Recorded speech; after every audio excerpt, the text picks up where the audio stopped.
Hello, everyone. Welcome to the Spiritual Underground Podcast, coming to you this week from the Fargo Hunt Club 2019 version of Sober Dudes Deer Camp.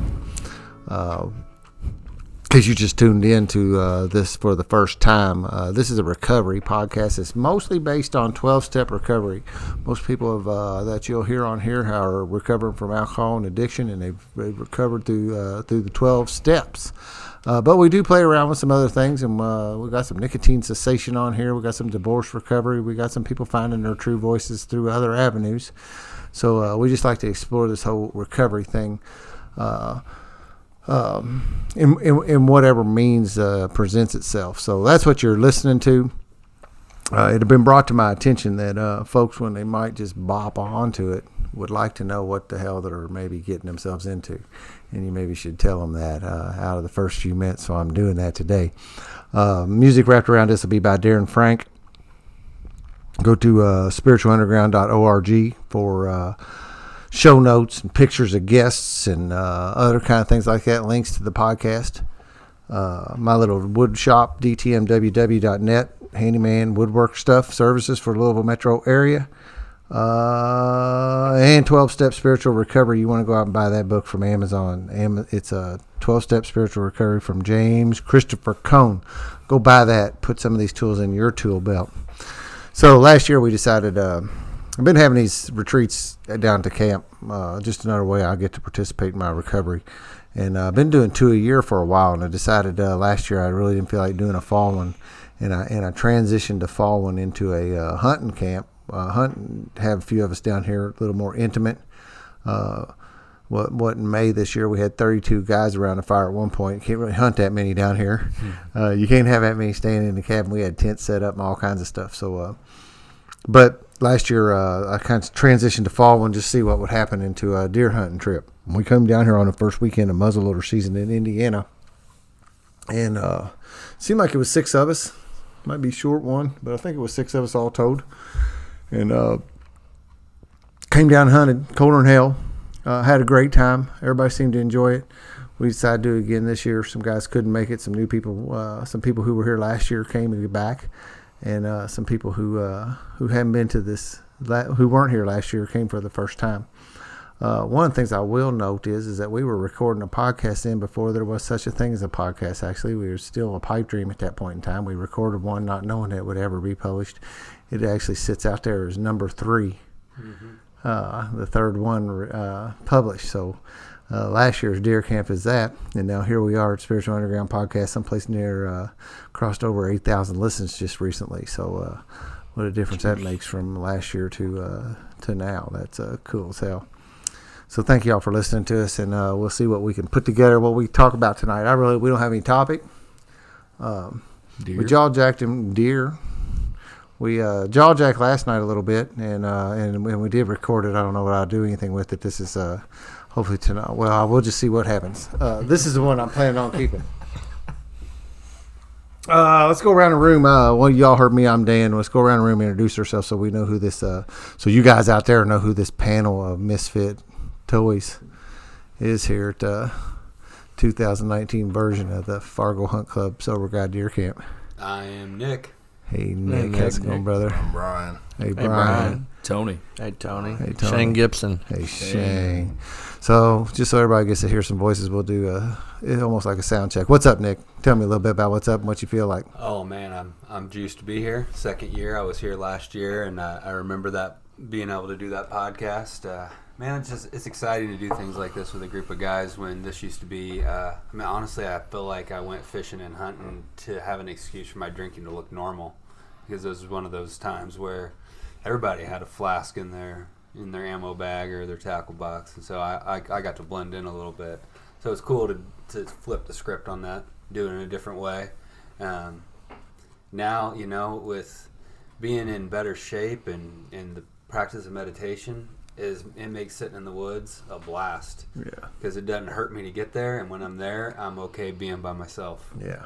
So I had a good time out there today, even though I didn't get to even see a deer today, except for the one that was hanging at the cabin when I got back. Yeah, we'll talk about that in a minute. I'll let these guys talk about that. Brian, how's it going, man? Why don't you just So I think it's good that the people tune into our voices because they're going to hear 5 voices here bouncing around. Hopefully this will let them tune their radars.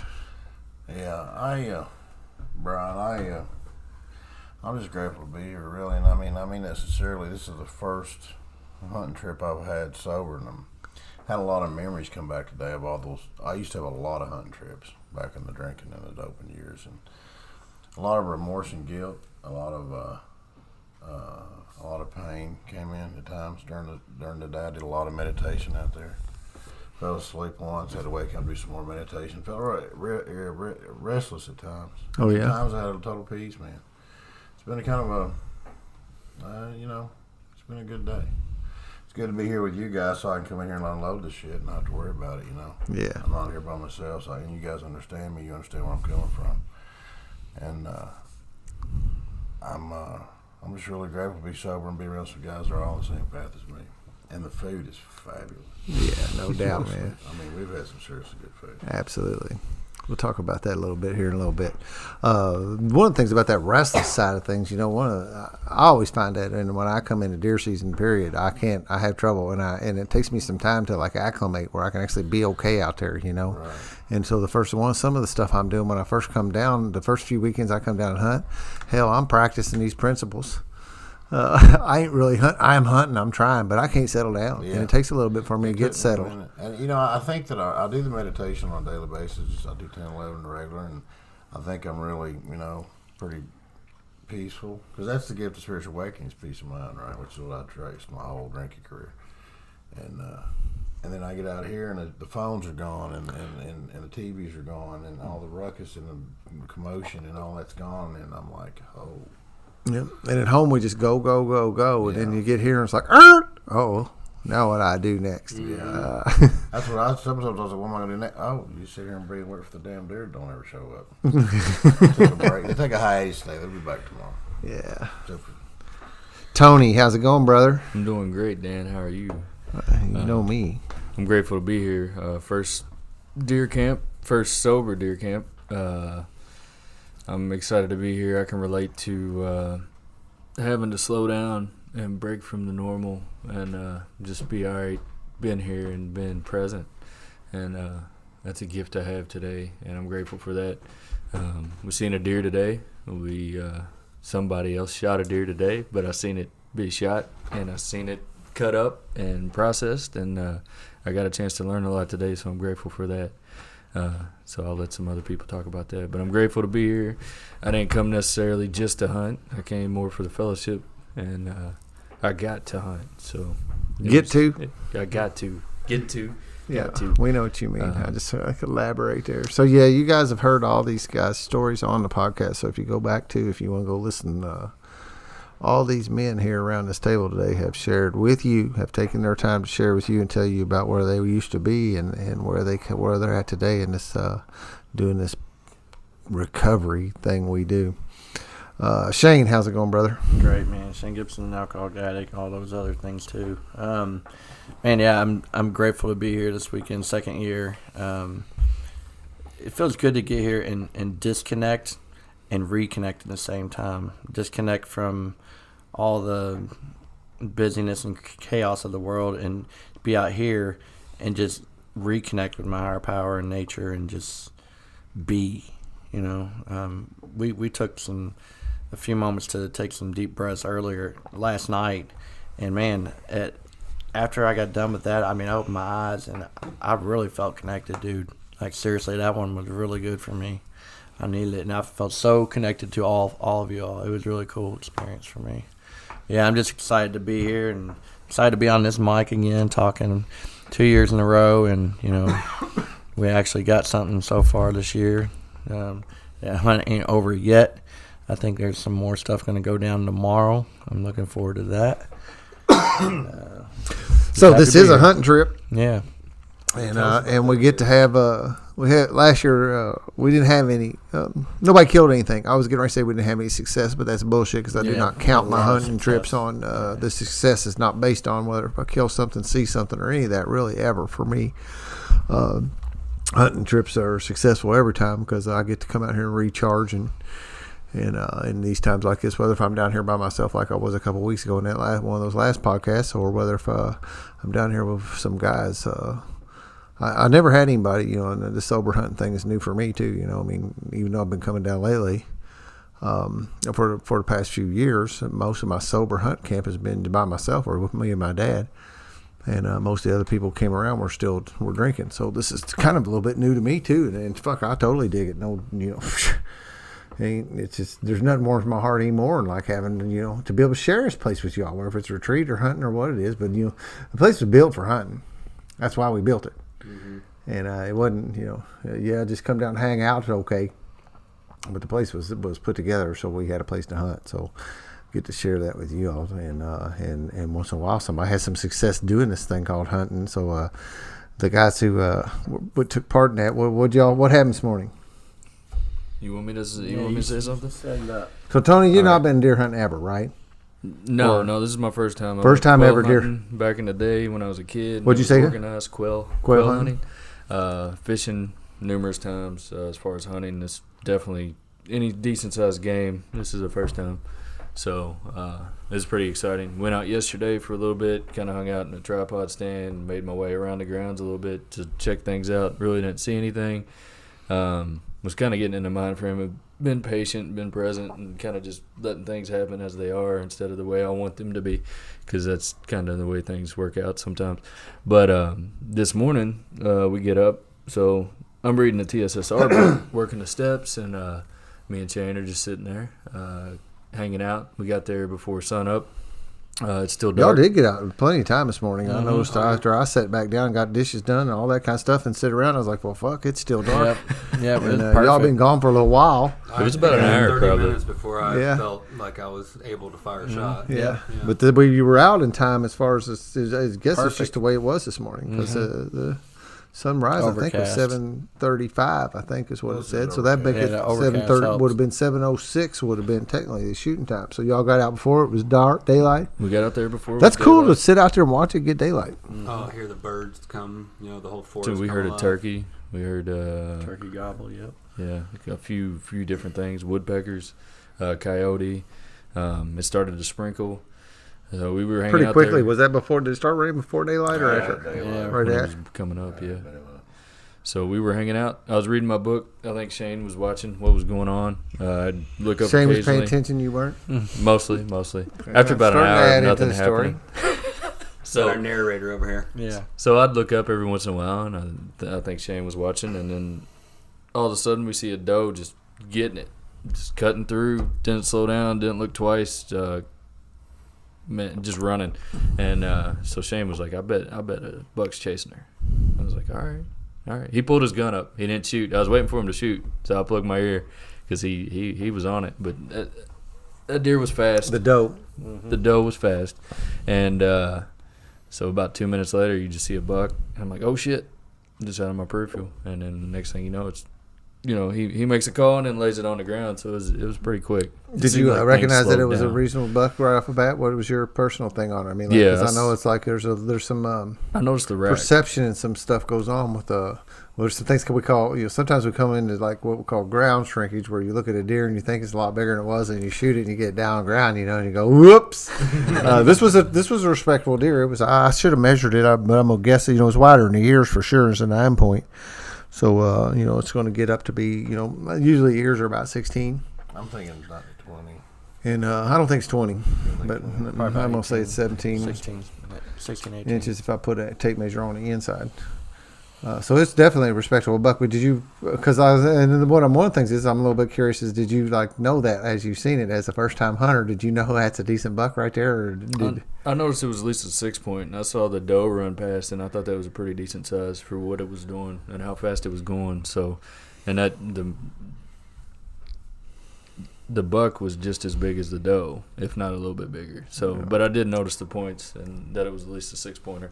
So, and I saw the spread because it looked right at us just for a brief second. It was like time stopped, and then bam, dropped him. Looked over at that blind for just a second. Yeah. So you were sitting in there, and you said you had your gun leaning against the inside of the blind. I did. And where was you? Where were you? What were you in doing? my lap. You had your gun laid across your lap. Who was on the left and right? I was on the right. You was on the right. and the deer came from the left. And as soon as it broke the tree, it stopped, just barely, and then looked. Was he nose the ground or was he chasing? He was chasing. Yeah. I'll chime in here too and kind of tell my version of it because we both got the same thing but a little different. So eyewitness testimony. Yeah, Very exactly. reliable. Yeah. So Tony was curled up in a ball in the back on the ground, and Mommy, Mine was completely right, and Shane is completely wrong. yeah. No, he described it perfectly. It's pretty cool, but I mean, each person gonna have a different experience with it, no matter what it is. So, we were sitting there, and I was to the point. Really, I was like, man, it's fucking downpouring. We're sitting here. It's starting to get cold. It's getting close to lunchtime. I was like, man, I'm about to call the fuck it, you know. yeah, And, how quickly can you get discouraged out there, man? oh, You can quickly just as be like, hell, it's just man. like, Yeah, you're not screw seeing. us, You're man. not I'm going gonna back in see the cabin. shit. Yeah. That's why I bring a book. Yeah. I'll stay out there all day with a book. Well, that's what was cool because Tony brought his TSSR book and he started reading immediately while it was still dark. You know, How I was loud like, well, do that's you? smart. No, yeah, right. Only on the not important a parts. lullaby, but yeah, because I can't read. You know, I was looking at the pictures, but he was doing that, and I was meditating until daylight, and I was sitting there just meditating, and then just kept watching while he was reading and stuff like that, and then he stopped reading, and we chit chat a little bit, and then it got to where I was like, yeah, it's getting cold or whatever, thinking to myself, yeah, we probably ought to go back. And all of a sudden, this doe just blows through. I mean, so quick. I could barely get my gun up, and I got it on her, and I had it on her ass, and I was like, I'm not going to do that shot, you know. And I let her go. I was going, man, trying to get her to stop, and she was just getting it, man. Her mouth was wide open. I knew she was getting chased, or she'd been running for a while. And I said, man, I bet a buck was chasing her. And, I mean, I can't remember. I don't even think it was 2 minutes. And he said, oh, and I literally, my gun flew up, and I went, man, and as soon as I got in the scope, I pulled the trigger. I didn't even realize I pulled the trigger. It was that freaking quick. It just happened that quick. And immediately, I looked over at Tony. I was like, I'm sorry. I should have let you shoot it. I'm sorry. But instantly, guilt, shame, and remorse for taking a beautiful buck. But the thing is, before, when I was in the madness, that was my main goal. It's like, I got to kill something to prove myself. I don't have to prove nothing to you all, I wanted to get something to have an experience with you all, to go through the whole process, the taking of the animal, to the gutting, to the hanging, and to the processing of the whole experience. And it's a cool bonding experience. And I got it today. yeah, man, it was really cool. But that was cool that my first thought was about Tony and not me. That was really cool because I'd never been like that before. It was always about me. Oh, look what I did. And it wasn't today. And that was pretty fucking cool because I never had that before. And I hunted my whole life, and that was the only time I ever got any peace was when I was in the woods. And I didn't realize it was meditation, that I was doing meditation. But I always wanted to be in the woods during hunting season. And as soon as I pulled that trigger, all my peace would go away usually when I was out there in the madness. But today it didn't. It stayed with me, and it's just really, really cool, man. Really cool experience. I want to add one thing to that. Yeah. When we were making our way out this morning, Shane did say, have you ever shot a buck before? Or a deer before? And I was like, no, man. And the thought came over me like, if we see one, I think Shane's going to let me shoot it. Yeah. But I think his initial reaction was as soon as he seen it, he's like, I got to get this deer on the ground. Dude, yeah, So- I mean, he wasn't going to be there long at all. You didn't have Dude, enough yeah. time to It's do it. inches and seconds. If you're Yeah. not sitting there ready, man, I mean, it's like, it's unreal. I mean, I would say, in general, we was talking about this earlier, but, that window of opportunity is what, 3 seconds or something at times, man. It's like It was 1001, quick as 1002, fuck. I couldn't even 1003. believe it. You ain't taking some action towards making it happen. You're done. It's You know, almost like gone. muscle memory to that point. To It where it was, was just yeah. like bam, bam, and it's done. Yep. And so I'm definitely not mad about it because it would have got away, I'm sure, if you would have waited. But, yeah, it was an awesome experience nonetheless. So. Yeah, so that's super cool. So that's buck number 1 killed at Sober Deer Camp. Yeah, We- buddy I got buck. to thinking today, I thought, shit, if they kill some more deer, I'm going to have to, because to be completely honest, killing deer has just not never been a priority here. And if we killed 2 or 3, or now over at when I grew up hunting here, we had a meat pole. We had a fence post that was spanned between some trees, and you could hang a number of deer on it. And you could raise one up. They just had one block and pulley, and you could raise it up and transfer it over to a hook. Mm-hmm. And then move it down and pull another one up. And I do remember one time when I was younger, there was 3 deer on a meat pole one time. That's cool. But that's something I may need to hopefully look into. We need more meat. Because that's a lot of freaking work too, because you guys, Shane, we went out there, and that's another thing that Tony got to experience today was seeing somebody field dress one. I was in here taking a nap, and he come in and woke my ass up, and I was like, "What the hell?" And we got up, got dressed, went out there, got the mule, went out to it, and took care of it, and Shane whipped it into shape pretty damn quickly and got the guts out of it. We brought it back here and hung it up, and then later on in the day, Shane took it apart with the help of Tony and my's help, and then disassembled it. And then Nick come back in from the woods while they were finishing up, and helped us finish it up, and then brought it inside and disassembled it some more till we got it into pieces that was easy to take home. So that's pretty cool. That's I have an uncle who's a meat packer, always grew up doing that. So he knew how to do. He would do that, and I always used him. Help somebody sitting here and wanted to do it, and he kind of liked it because he don't hunt or anything. It's kind of his service thing here. He's like, cool. Let me do that. That same uncle, his son, there in Georgetown, they had a meat packing plant. Was my grandfather's meat packing plant, and I grew up watching there. And I always said I was very fortunate. I liked that because I went and I knew my damn steaks didn't come in styrofoam packages from Kroger's because I watched them. I watched the look on them damn animals' eyes as they're being killed, and butchered and turned into meat. And then later on, as that kind of went away and my grandfather passed away, my cousin took it over and he turned it into, in the fall, he would just shut completely down, do nothing but deer. He would just do deer from October 1 through the end of January, the year. Yeah. Until he got caught up, because these opening couple weekends of deer season would fill up the packing plant. And I always stop by there on the way home just to see if there's any big monster deer was in there, or talk to him, shoot the shit, watch him disassemble that stuff. So I've always had for most of my life, I've always had somebody else doing that for me. Although I've done it, and we've done it, and sit here. So that was cool. So that was like that. That's the total experience, right? And the next end of it's eating some of it. And if we didn't have so much good damn food here, we could have done that. But like Brian said, some really good food. We got some really good food and a lot of it.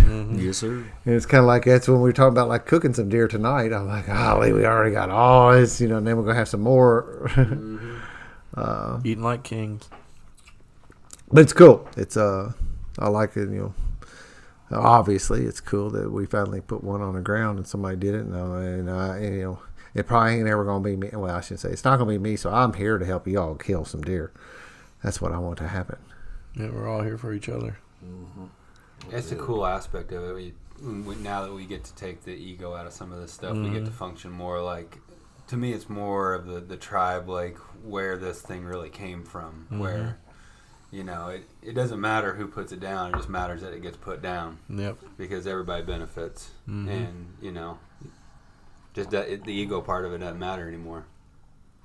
So. Yeah. It's, I guess we've also, crossed over some pieces in our lives. We've all everybody here's at least 40, right? Not you yet? No. Close? I'm 34. Are you really? Jesus Man, Christ. Youngster. What, did you think I was older? Yeah. Is that a compliment? I thought we put an age restriction on this hunt. Yeah, I snuck in. I suck at age guessing anyway, period. All right, I'm 40 for the trip. But we're good. I'd have bet you there's someplace up close to that. 38, 39. But no big deal. But still, you've crossed over. You get over to an age where some of that hopefully's gotten behind you. Plus, if you throw some recovery in on top of it, begin to get some of this bullshit out of the way where you got to thump your chest and do all this. Yep. I got the biggest one. All that bullshit. Dick measuring contest and stuff. Yep. Pissing contest. Or look what I did. Look what I did. I used to be like that. I used to try to take as many fucking deer as I could to take back to the cabin with me. I've taken as many as 5 in one day, taken back to the cabin just to say, look what I did. Had no clue what I was gonna be able to do with all those deer at the time, but I ended up giving some of them away to people that needed it. But There's just no way I'm eating that many a year. yeah, I guess I could, but You ain't nothing but deer. That's a lot of meat. meat. Yeah. You know, the same way. It's all about what? Look at me, look at me. I got to be enough. I got to be better than you, therefore I'm not less than you, and I'm enough. That's the whole deal, right? And I've been talking about this since last night. As I hear you guys talking, I sit and listen, and I just hear this selfless talk. What can I do for you? What can I do for you? What can I do for you? How can I be of service versus look at me, look at me, look at me. And we're taking the same guys that used to be just like a lot like me, at least not just like me, selfish, self-centered, egotistical, and they're talking about what can I do for you? That's a miracle in itself. Yeah, it was. That's just a groovy thing to see, man. It really is. It's a good thing to experience. Yeah. Yeah, everybody brings something to the table, and everybody's willing to share, and everybody's willing to help. And like you said, people go, what can I do? I try not to let y'all do very much. Well, to me, you find out, and there's other ways to find it out, but I found it out in recovery that the ego stuff is so temporary, and the self-esteem stuff is what sticks around. And I get self-esteem not from getting the biggest deer or having the nicest car or anything like that. I get self-esteem from esteemable acts, from things that I can do for you. Those are the things that give me a long-lasting good feeling about myself. And it's a lesson that it took me a long time to find out, but recovery taught me. So, like, cooking for you guys isn't about, being able to brag about cooking for you guys. It's about, like, it makes me happy to see you guys enjoy food. And that's an esteemable act to me, and that's something that I carry with me. There's a reason that the hunting trip last year was one of my favorite days of the year, or weekends of the year, and we didn't even get a deer. It's because of stuff like that. Yep. It's the stuff we got to bring to the table and share with each other, and out of love, not out of comparison to each other. Yeah. We're all equal. The food was delicious. Still is. I feel like I've ate more this weekend. Yeah. I just don't eat that awful much. Yeah. On a regular basis, as I'm just traveling around, I just don't eat that much. A damn steak the other night, I don't know if I'd have eat much past that. And it was the whole thing, the collard greens. What would you call it? Collard What is that? greens, What was that dish that was the collard green dish? Because it had peppers and stuff in it too, right? Yeah, well, it had bacon in it, and it did have bourbon in it, but just so nobody gets scared, I am a chef, and I know how to make sure that I don't give these guys any alcohol. So, but that's actually cool thing about that recipe is it's a really old Eastern Kentucky recipe that I learned from a guy I worked with years ago, and his great grandmother used to cook them, and she actually used to cook them with shine instead of bourbon. That's how we do it back home. Yeah, so they're good. I've been making them for a long time. They were good. That's the first time I ever had, what are they called? Collard greens. Yeah. That's interesting because my first drunk was on shine. Yeah. People say, well, you drank moonshine for the first time? Hell, that's all we had. It was Dry County. Something my grandma had in the cupboard, so that's what I drank. Yep. So these guys were out hunting on Friday night. Brian didn't get here till later. He had some HVAC issues. There was another Brian that was here, so there's been six of us all total here at some point. Screwed up and meant to get a damn group photo of all of us today, but we kind of did a little staging. I don't know, outside of breakfast. I'm not sure that everybody was here at one point at the same time throughout the day. It was you know what I mean? In and out, yep. Which is cool. That's hunting too. You go out and you do it, and that's everything. I like. I'm encouraged. I like it that people spend a lot of time in the woods when they're down here. But we missed that. But anyway, we get a fire going, cook those steaks on the outside fire. There's something different about doing that too. Steaks taste different when they're cooked on a wood fire. To me, I believe that's the truth. I feel like I got bass thumb, like I've been fishing. You know what I mean? When you're fishing, except for it's the wrong thumb, usually it'd be my right thumb. Oh, it's all scuffed up. And then some potato things that we. That tater thing was out of this world. I don't know what it was. Explain that again. It's just the Asiago potato stack. So I use my mandolin to slice the potatoes real thin. I put mandolin. I didn't know you Isn't played that the like mandolin. guitar? It's also a kitchen implement. So What's an implement? It's basically like a handheld slicer to help so you can slice things really thin. But so I sliced the potatoes really thin. I reduced cream. I layered up kind of like lasagna. A few layers of potatoes, reduced cream, a bunch of cheese, more potatoes, more cream, more cheese. It just keep going up. Yeah, so we That's had what those. reminded me of was like lasagna, like a big stack of heaven. Yeah. It really was. Yeah. I love. You can't hardly make a bad tater anyway, but that was a really good tater. Well, Yeah, thank so you. we had the taters and the collard greens and the in those big ass steaks last night, and Bunch of we cookies. was had 9 or 10 steaks, 10 total, didn't we? Yeah, because Shane, Because Shane brought one. Just So, in yeah. case. Just in case just in we didn't case have we enough. didn't bring We had him plenty. one. It was like we got a steak for everybody but you, Shane. Sorry, we'll No. go over here. I brought my own. I just brought my extra one because I know I always want more of everything. So Yeah, so he did eat 2 freaking steaks last night for supper, man. I don't know. I could barely finish. I didn't finish the one I had. Me either. I did. I finished both of mine. Yeah, I think I ate 1.5 steaks. So, yeah. Yeah. I We was got fat up, and made happy, some that's breakfast for this sure. morning, got shooting out the door. Everybody seemed to be on time. I like that. It always bothers me. I'm always worried that I'm not going to get y'all out the door fast enough. Yeah, you did great. Oh yeah. I was surprised too because I was like, man, I don't know if I'm gonna stick around for breakfast, But yeah, you're pretty efficient. That was a good breakfast. Yeah, Yeah. it was. Really And good. everybody shoots out, and then it's kind of like they'll come back in. Do you take anything to eat with you when you go out? Yeah. I do. I don't. Did you eat any of it? Yeah. I had some trail mix and apple. I usually do. Like when I'm down here, I almost always, when I'm like doing that week down here, I almost graze. I've stopped and get myself up. Yeah. I'll get up, maybe have a banana and a yogurt for breakfast and walk out the door. And then I have snacks, the protein bars and Cliff That's Bars what I and do. some apples and jerky. some Yeah, beef we jerky didn't and have some food nuts. cooked. That's all I'd eat. Yep. That's what I brought: jerky, proton bars, and Proton bars. Proton bars, them suckers shoot you right off into the orbit. Not neutron bars. proton. Yeah. Electron bars. Electron bars. Yeah. And Shocking. and because that way, if I just like when I'm down here for the week on my own, I play it by ear. Where if I'm even coming in, I got enough snacks and stuff I could pull off staying out all day, and I always have enough water and that kind of thing, and so I either will stay out all day or I won't. That was my plan today, so I couldn't stay dry. I just stayed all day. Yeah, it was raining. Oh, but it did pretty much rain all day today. It I'm did, pretty sure yeah. from the time we I got was out there till after all day. dark. But it's not supposed to. It lightened up some. It never Yeah, it quit. fluctuated. Yeah, it never quit. Do you know how hard it was raining when that deer was shot? Do you recall? Do you have any memory? That was one of the harder periods. It was Seemed raining like pretty it. hard. Yeah. I wasn't too far away from them. I heard the shot and knew it was black powder, so I knew Shane had put something down. And then I heard his trademark yee. You did hear that? Yeah. Yes. So I knew that he had success. It was kind of cool to be, half mile away in the woods and know that your buddy put a deer down. I liked that. Yeah, and then have the discipline to stay put too, man, because that's another thing people would tend to do would be to come in.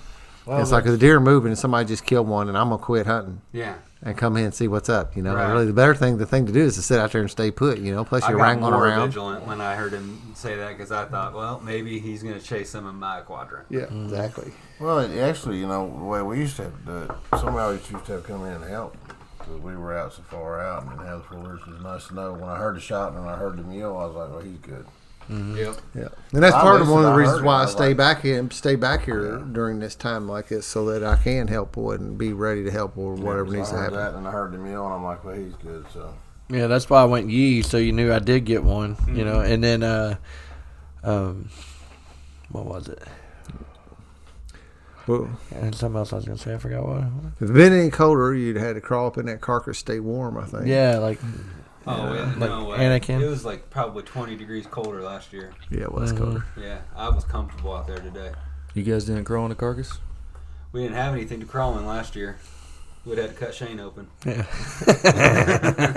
Cut the barrel. I remember being cold, but for whatever reason, it's not like it didn't anchor on me that it was that awful cold. It wasn't Dry terrible. My cold. feet were cold last year. yeah, a dry cold's different than a day like today with that wet cold. yeah, a lot different. It's warmer, but it's actually to me colder.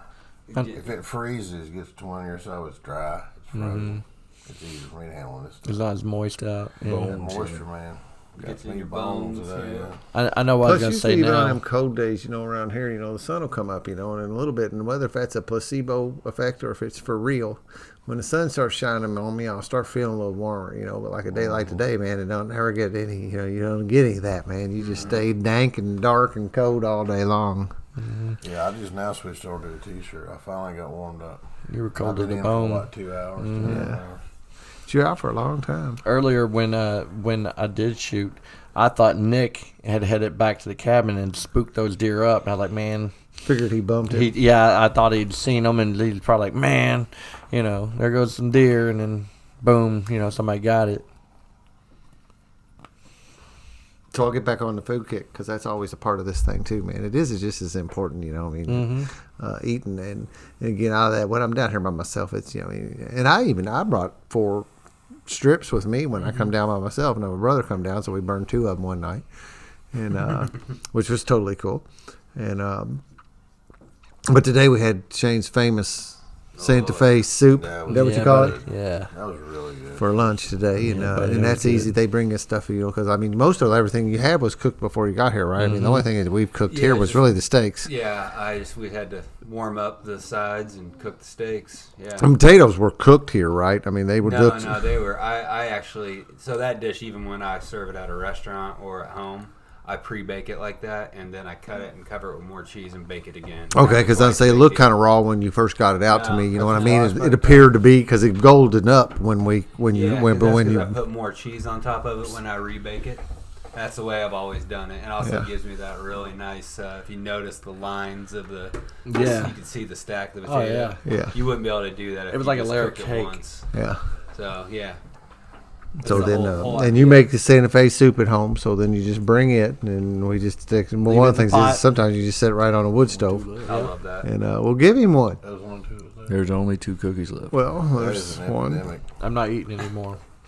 No more. I've cookies? only had one. So that's another thing. Nick brought a big ass Tupperware thing full. That was full of cookies almost. Oh, wasn't It it? was full of theirs. Completely And these full. guys have ate them all.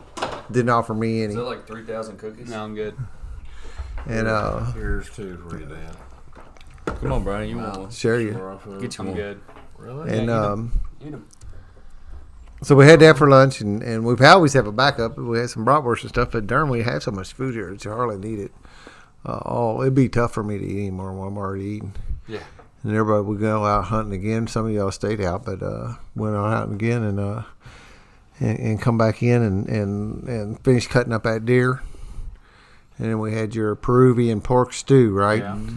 That was really And good. and that's another one of the things that's in Don't forget the cornbread and and jalapeno. Go ahead with the jalapeno. Yeah, jalapeno cheddar cornbread. Yeah, so that's a whole nother delight, and that's a good beginner. And we had it last year too. Yeah.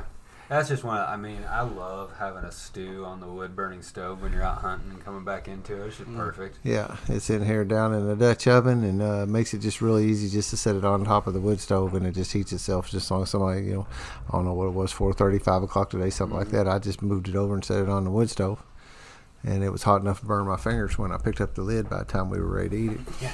So that was delicious, and dang man, we just eat so good. Mm-hmm.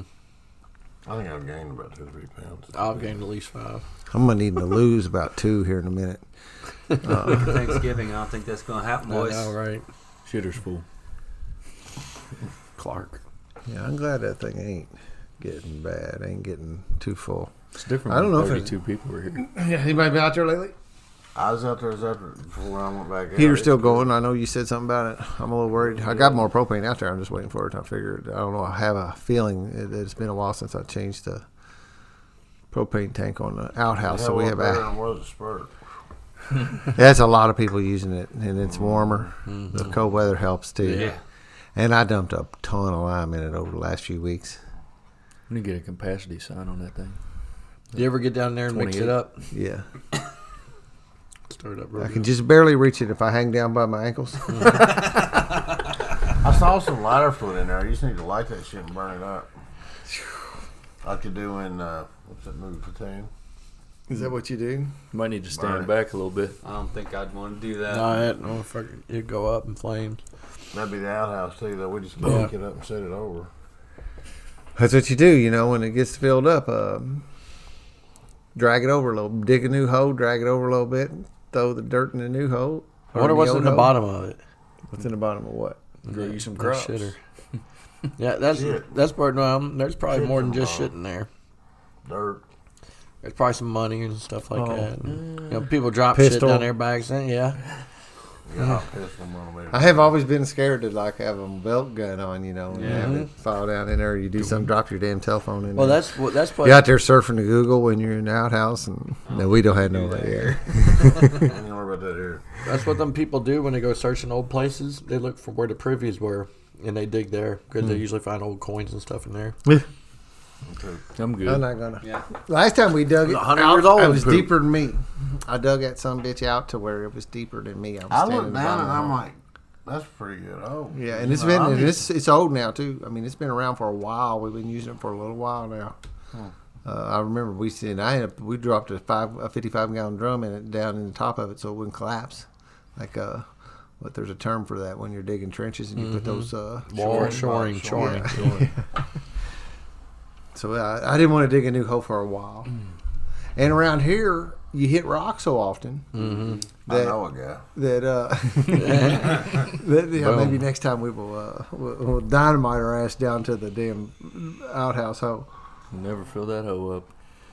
But I kept on not hitting nothing, so I just kept on digging, you know. Make it as And big for as whatever you could reason, when you could. Yeah. Might as well. I had to dig another it one helps one somebody day. get you up out of the hole. Yeah. We got some real long-handled post hole diggers, some extra long-handled ones It must be you at the can- hell of a hole. that you can dig real deep with. So, burn a lot of firewood this winter. There's a lot of work to be done. Takes a place to keep this place going, man. I guarantee Yeah, man. for There is, sure. and you stay busy all the time. I mean, it's really, when I talk about it, selfless. I mean, it's not just one or two; it's all of it. Mm-hmm. I mean, damn, Dan, you never stop, man. And it's always for us. I know it's a spurt too. You don't ever stop. It's always for us. You're not doing it for you. People start leaving me alone now, Spurt, because they're starting to get it. It'll Yeah. be the newbies that ain't been there before saying, "Dan, chill," but y'all do get. I get That's it, his man. thing. I'll get It's up what he and- likes to do. It's what he loves to do. If I get up, if I'm gonna do something for you guys, I'll get up and work my ass off and love it. But if I'm gonna do something for me, I'll sit there on that couch. Yeah. Yeah, once y'all leave, I'm kicked back. Yeah. Right. Yeah. The other thing is too, like there's a little conservation of energy. I thought about that this morning. I go, well, man, if somebody kills something or we end up doing something, man, I want to be breasted. Yeah. Yeah. Because the rest of y'all got up early and marched your ass out there and sit in the fucking cold. And if we end up having, because you can end up in a pinch back here sometime, you get one of these deer down over one of these hills someplace Yeah. where you can't get that mule into it or Oh, can't yeah. get something, you end up having to drag that some bitch up to where you can get to it. Or you just cut the back strap and hands off and leave it. Yeah. I was Quarter telling, it, haul it out. that. I was telling Tony, we called it the extraction, but my old hunting buddies, we used to drink with all the time. My buddy had shot a deer about 2 miles from camp. All right. And a rain had came in and flooded the creek so bad we couldn't get the 4-wheelers across it. So we had to go and drag this thing for 2 miles and drag it back to camp. And through some rough terrain. I'm talking about rough terrain. And he wanted to keep the guts in it because he didn't want to mess up his hunting area. He said, man, cut that thing open. Throw them guts in that creek. It'll be gone in 2 seconds. It'll be in the Ohio River. Sure enough, we drug it over the creek and we threw the gut pile in and you could watch it. It took off. That's how that's much rain. illegal It as came a hell. lot of rain. Yeah. Dumping them innards in a waterway. Yeah. No, that ain't nothing compared to what gets in that water. Yeah, right. But yeah, it flew away quick. But yeah, we called that the extraction. It was snowing and raining. It was horrible. I'll never forget that one. I was cold to the bone. Talk about cold to the bone. I was cold to the bone that day. I'll never forget it. I have cut the back strap and hands off and left it. Hey. Yeah. Just far enough out and I'm on my own. I used to carry a big bag with me in my backpack that I could put the meat in and wrap it up. Yeah, like a Western hunters do. Yeah. Up there in East Kentucky where our farm is, man, when we hunt back in there was nothing to get back in there but foot. You couldn't, or a horse, that was it. There was no trails, you had to hump it, I saw a bear sign 10 years before they started talking about bears, or 8 years before they started talking about black bears coming back to Kentucky. Now we have hunting season for black bear. Yeah. I recall being here when I was a little kid, and some of the fun times, and of course, I didn't have to participate in it at the level that I would today, and it's still fun. But there is something about when you're out looking for a damn deer in the dark, and running around with lanterns and trying to find this deer, Especially with the coyotes, or if you're competing with the coyotes to find it. Yeah. And there's a couple times where we was over when we stayed at the chalet, and killed deer back in there, and there was no trails around here like there is now. Most of all these ones you see around here now, these ones we're walking on around here, were not here. This cabin wasn't here, and this was just a piece of the woods. Mm-hmm. And it deer go all the way back, and we finally found it way back out of the road. There's a town back here to the south of us that's called Ethel, and over this way Ethel, and that way's Fargo, and that road between there, and we ended up going around and driving all the way around because we found the deer way over there. So you hike all the way back over here and get the vehicle and drive around and get it and put it in the vehicle and then drive back around, and you spend all evening, and I don't remember what time of night it was when we finally got that deer back to the cabin. But I will never forget it, and it was cool to me. Like, it was one of the guy that owned the place over there, Lee. He had a Blazer, and it just had the front two captain chairs in it, and the back end didn't have nothing in it. Yeah. Just open. Those are cool. So I was sitting on a seal test crate, sitting upside down, bouncing around as they was four-wheeling up and out of here. You had to hold no on seatbelt. Yeah, no nothing back there, man. They just would toss their gear back in it, and those are fond memories, man. I will never forget that stuff. I'll never forget them. Those chasing those deer through the night, and It's important chasing those deer, man, not just letting them die. yeah. If I take a life, I want to utilize it. If it doesn't feed us, it'll feed somebody. Majority of deer I've been around that's been killed has been killed in the evenings. Yeah. For me. Yeah. I mean, not say you, that's just what I have. That's just been my experience. That majority of the time, the most of the deer I have killed have been killed in the evenings. Majority of the bucks I've killed been on range, just like this one chain gun. You were talking about that yesterday. Yesterday, I said, somebody gonna kill a buck tomorrow because it's raining. Every time. What made you all pick this exact spot to put the cabin? Oh, we didn't own this. The 40 acres. That's that I say it's 40. There's actually 2.5 acres right down here on the edge. It's not that we didn't own it, but we didn't own the 40. So we found that this little 2.5 acre spot was down here for sale, and Dad bought it. So we didn't have no choice. There's a little triangle right here, and that's all we were getting at the time. 2.5 acres is what we started out with. Now we have 54. Nice. You just kept adding on. Yeah, we bought this, had this, then Mook sold his. He got that deal where he couldn't pick up his feet anymore. You know what I mean? His droopy foot or something, where his toes wouldn't pick up. He couldn't pick it up. Yeah. Drop foot. Yeah, there you go. And he couldn't walk around, get around down here anymore. So he ended up selling it, and we bought it. And there's another 11 acres over there here in the forestry. It's kind of half-ass landlocked. That ended up coming up for sale that we ended up buying also. But it was because the 2.5 was back in here. So you had the 2.5, but you didn't have any structure on it. It was just purely hunting ground. We didn't even. Yeah, our plan was to build our own cabin. When we bought the 2.5, that was the plan, to have a place, because we've been mooching off other people's hunting places all our lives, and thankful that I had good enough friends that allowed us to do that. But finally, we ended up. Dad said, let's quit, because we get something to go pot at this location, and we'd be out of a place to hunt for a year or two, and then we hook up with somebody else to be able to hunt, and then they had to go to pot or whatever, and we'd be looking for another place. And he said, "Why don't we build our own place so we can hunt there?" I don't think it ever, because it's all Hoosier National Forest here. Even if we only had the 2.5 acres, we'd still be okay. Oh yeah. If Mooks would have sold it to somebody else, or if he was still there, or if that never would have happened. But look back on it, on that higher power stuff, it's interesting how things worked out the way they did. We did end up having to build that road all the way back here, because if you come in through the gate, you can see a little road bends to the left immediately after the gate. That was the road to take you back to the chalet, and that was the road. And this didn't come back here. There was an old county road that kept on coming, but it was in no kind of shape. Got to come back with bulldozer and backhoe and a bunch of rock. I bet. And brought the road on back. Seems like you might need more rock right now.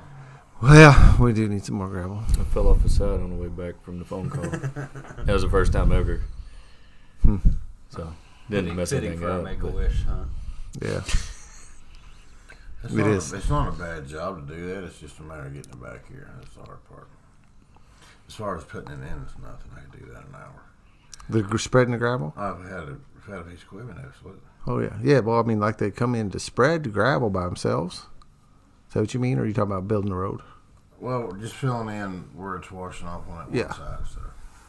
Yeah, I'm going to have to do I could something like fix that. that quick if I had the equipment. It's just getting everything back here. Yeah. Yep. Most of us don't have these big ass, big truck, little dick deals, Yeah. Who's that? Like my truck makes it back here real easy. I don't have any kind of inches pitching in here. I ain't had no problem. Could be the driver. Possibility.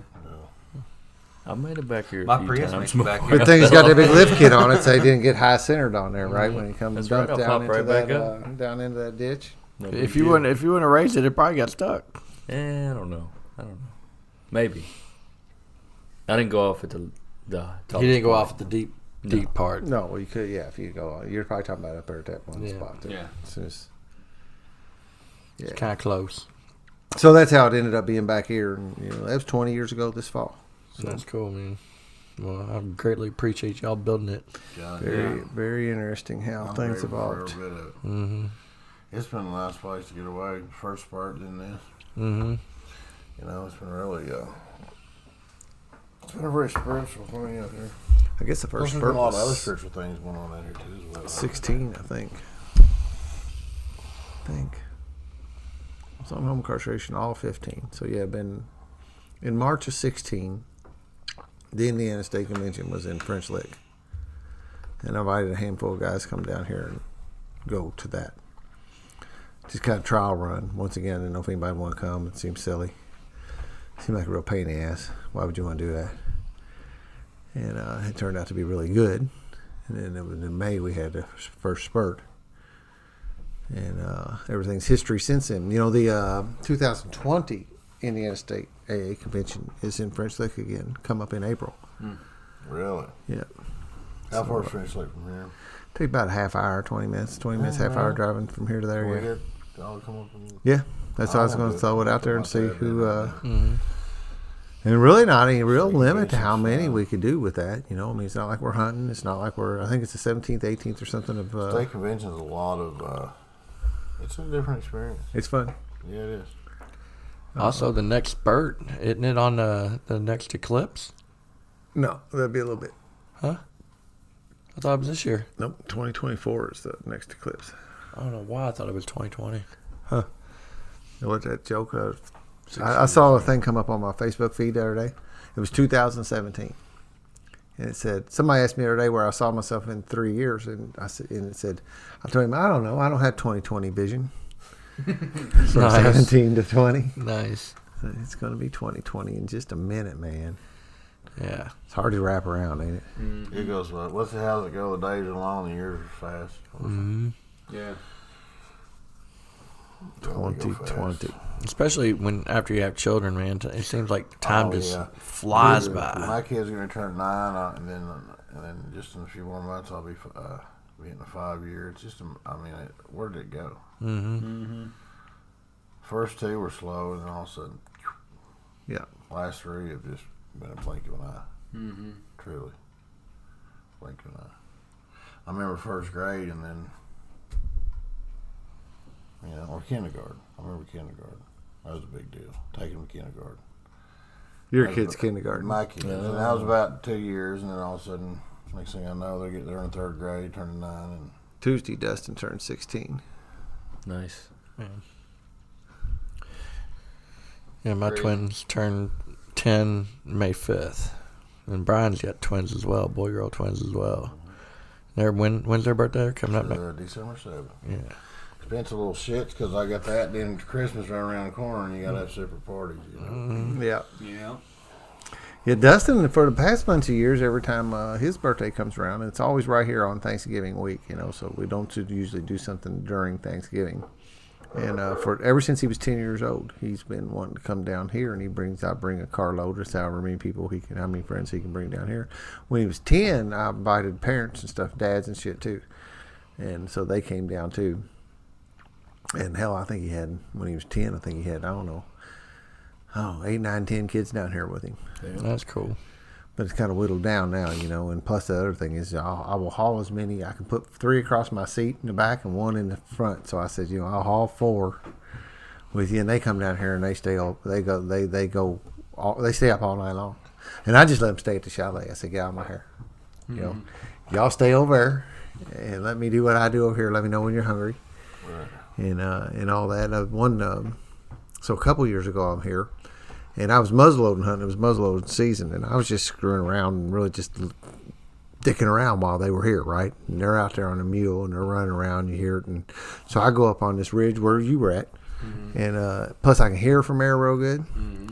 And I hear that four-wheeler, that mule going here and going there and going here and going there, and it stopped for a long time. It stopped out in the power line cut in the area where it shouldn't stop, So if it stopped over at the chalet for a long time, I wouldn't think much about it. They parked, went in the chalet, right? Stopped at the pond for a while, meant to stop and did that. Well, I was like, they stopped at the power line cut for a long time. So I thought, well, shit, I'm going to walk out there. So I walk out there. And it ain't short, when you take off across these woods, and I tried to walk a lot today. I've tried to not use my mobiles as much as possible and try to make sure I'm getting my exercise and moving around. So you walk out there, and I remember walking out, and I'm getting closer and closer to power line cut, and I'm starting to be able to see the actual power line cut and see through there. And I think, so there is somebody has built a freaking blind in the middle of the power line cut. And I thought, that is odd and shit. And we have a blind out there, And I thought, well, why? That's even crazier. Somebody would put their big old, like a big box blind, one of them pop-up kind of blinds in the middle of power line cut. And I get closer and closer. And as I start realizing there's wheels on this blind, and I start realizing that's the bottom of a chassis. Because the tires were running this way. Oh, shit. And that four-wheeler was over on its side. And I couldn't see a kid no place. That mule. It was over on its side with the bottom shining at me, and I didn't see a kid anywhere. Oh, shit. Oh, fuck. And I walk around, and as I'm going around, and I'm not saying anything because I'm just going, okay, breathe. Right. Breathe. Breathe. And I walk around the four-wheeler, and the first thing I see is one of Dustin's friends, and he's sitting on the ground, and he's got his knee cocked up, so he's got one leg straight, one knee cocked up, and a knee that's cocked up, he's got his pant leg pulled all the way up to his groin. And I'm wondering if the leg's still attached. Mm-hmm. None of them was hurt, but they were flipping out because they were thinking, what was it? That's the Fast Times at Ridgemont High thing, right? My dad is going to kill me. My dad is going to kill me. Right. My dad is going to kill me. He's going to kill you, and then he's going to kill me. and they were scared to death. And I walked up in this and their recovery things go, well, y'all really did it this time. No big deal. Well, so we get here, help me, and we couldn't pull it, So I walk back in here, get the tractor, chain, go back out there, chain it up, then I can set it back up on its wheels, and it started right up. Nice. And get one. It's like, okay, I'm gonna drive a tractor. You follow me in that slowly. I said, yeah. We're going to take a break from the four-wheeler for a little bit today. Of course, the other thing, I was like, what was y'all doing? Nothing. We just hit a big bump and it turned over. I got there. I said, so what's all these big circle marks in the middle of this field? There's a billion donuts in the middle of the field. They weren't doing anything. They laid it over. But, kids are kids, and shit, man, things I've done, I remember. Oh, no. I mean, we was driving, y'all was driving, all of you was driving before you got driver's license. Oh, yeah. I used to drive my grandfather back from the... You didn't drive before you got driver's license? Nope. Oh, man, I grew up in the country. No, go ahead. And my parents had me drive before I got my driver's. It wasn't even like I was doing something I wasn't supposed to do. Yeah, it was like practice and stuff. We had like, go do this. Yeah, we had an orchard like a mile down our road that sold like milk and stuff too, milk and eggs. And so they'd send me down there all the time when they needed a gallon of milk. Yeah. Whatever. I owned a car before I could drive, and yeah, me too. I'd take it out riding in the neighborhood, We would go. One of the things that I grew up doing is squirrel hunting, mm-hmm. and we had a couple of different places we would go squirrel hunting. Every August 15th, it was when it opened, in the first weekend in August, we would go someplace, and there's this little park up by Salem, Indiana called Delaney, and we would go there. And there was other little ponds around and little places. So the Spurgeon Hollow was down the road, and there were some other little places close enough to drive, but you didn't have to go out on the main road. And Dad would just let us have the car to go to these other spots. Maybe we'd want to go squirrel hunting over there this morning, Mm-hmm. That's how I started in the strip mines. Driving around. Driving around. Dad would let me go driving. Give me one of them cookies. They finished. God damn! I offered earlier. He I'm just watched kidding. you. I was watching you one. eat it before I said anything. And then my grandfather... There was only like 60 cookies. Yeah. We would go down. And I had a third of them. My third cousin, he had a dairy and hogs and tobacco and marijuana. And this time of year, they'd be stripping tobacco, and dairy'd go every day, So we'd go down there, and I'd go in there before daylight, with my grandfather, and they'd have them old milk jugs. fucking metal cans full of long neck Budweisers and a bottle of moonshine sitting right beside of it. And then I'd have to drive Papa home about 10, 11 o'clock because he couldn't fucking walk, Right. or 12 or whatever it was. And that's the way I grew up on that part of the world. That was my role model. You know what's the trip is like the kids don't like Dustin. He don't particularly care to drive. It's kind of being forced on him. Times have changed. Yeah, for sure. He will and he does it, but Me, son. you know, we was doing something. I was doing something. Had a job every day, and it was wired up some 3-way switches some dude had taken apart. You know anything about that? Mm-hmm. So when somebody takes apart, you know, and you pull the fucking switches out the wall and throw them on the ground and then turn around and try to put it back together, it's almost impossible. Yeah. It really is almost impossible. I would take a picture of them before I start working on them. And well, he didn't. So he took down the ceiling fan, took the switches out of the walls, and started over, and couldn't get it. And frankly, I can't either. That's not a one-man job. You got to look at some continuity stuff across the walls from the different switches and other to figure it out. You know, because you can hit with them wires, you can hit a number of combinations that ain't none of them's gonna work. You can also flip a breaker a lot of times before you figure it out. And but with a extension cord and or with something that you can test and figure out which one's the travelers. And we get it figured out. So I needed Dad, and Dad went with me, you know. And but my point here is that Dustin was in a pinch and wasn't going to be able to make it to work, and I didn't know what to do about it. And I said, "Fuck it, just drive." He's like, "Really?" I'm like, "Yeah, man." He said, "You ain't supposed to." I'm like, "Well, I know that." Yeah, it's just right down the road to the pizza joint, man. You drove it because that's the only time. That's most of what his driving gets to be done now. Is he'll drive to work, and then when you go pick him up, let him drive home and a little bit down out to school. He goes out to Sellersburg, so he gets a little interstate driving if he goes out there. But he doesn't like to drive. You couldn't brattle me when I was driving. Yeah, I was rearing. Freedom, man. Yeah, I couldn't wait to have my car. Absolutely, and it's a trip. You know, I have a nephew that, or cousin. I think of him more as a nephew, but he's a second cousin that didn't drive until he went to college. Can't imagine. My grandmother never did get a driver's license. You know, we go to town, and she wants to get her lottery ticket, and I always get her lottery ticket. I can't remember what else. She had moonshine delivered to her. She never did drive. Today she does. Lottery ticket, can of dip. Yeah, it's probably No, it did. She didn't do it. It was something I can't Patch remember. red meat. Yeah. Well, she makes a good cornbread and tater and poop beans, though. Or brown beans. Mm-hmm.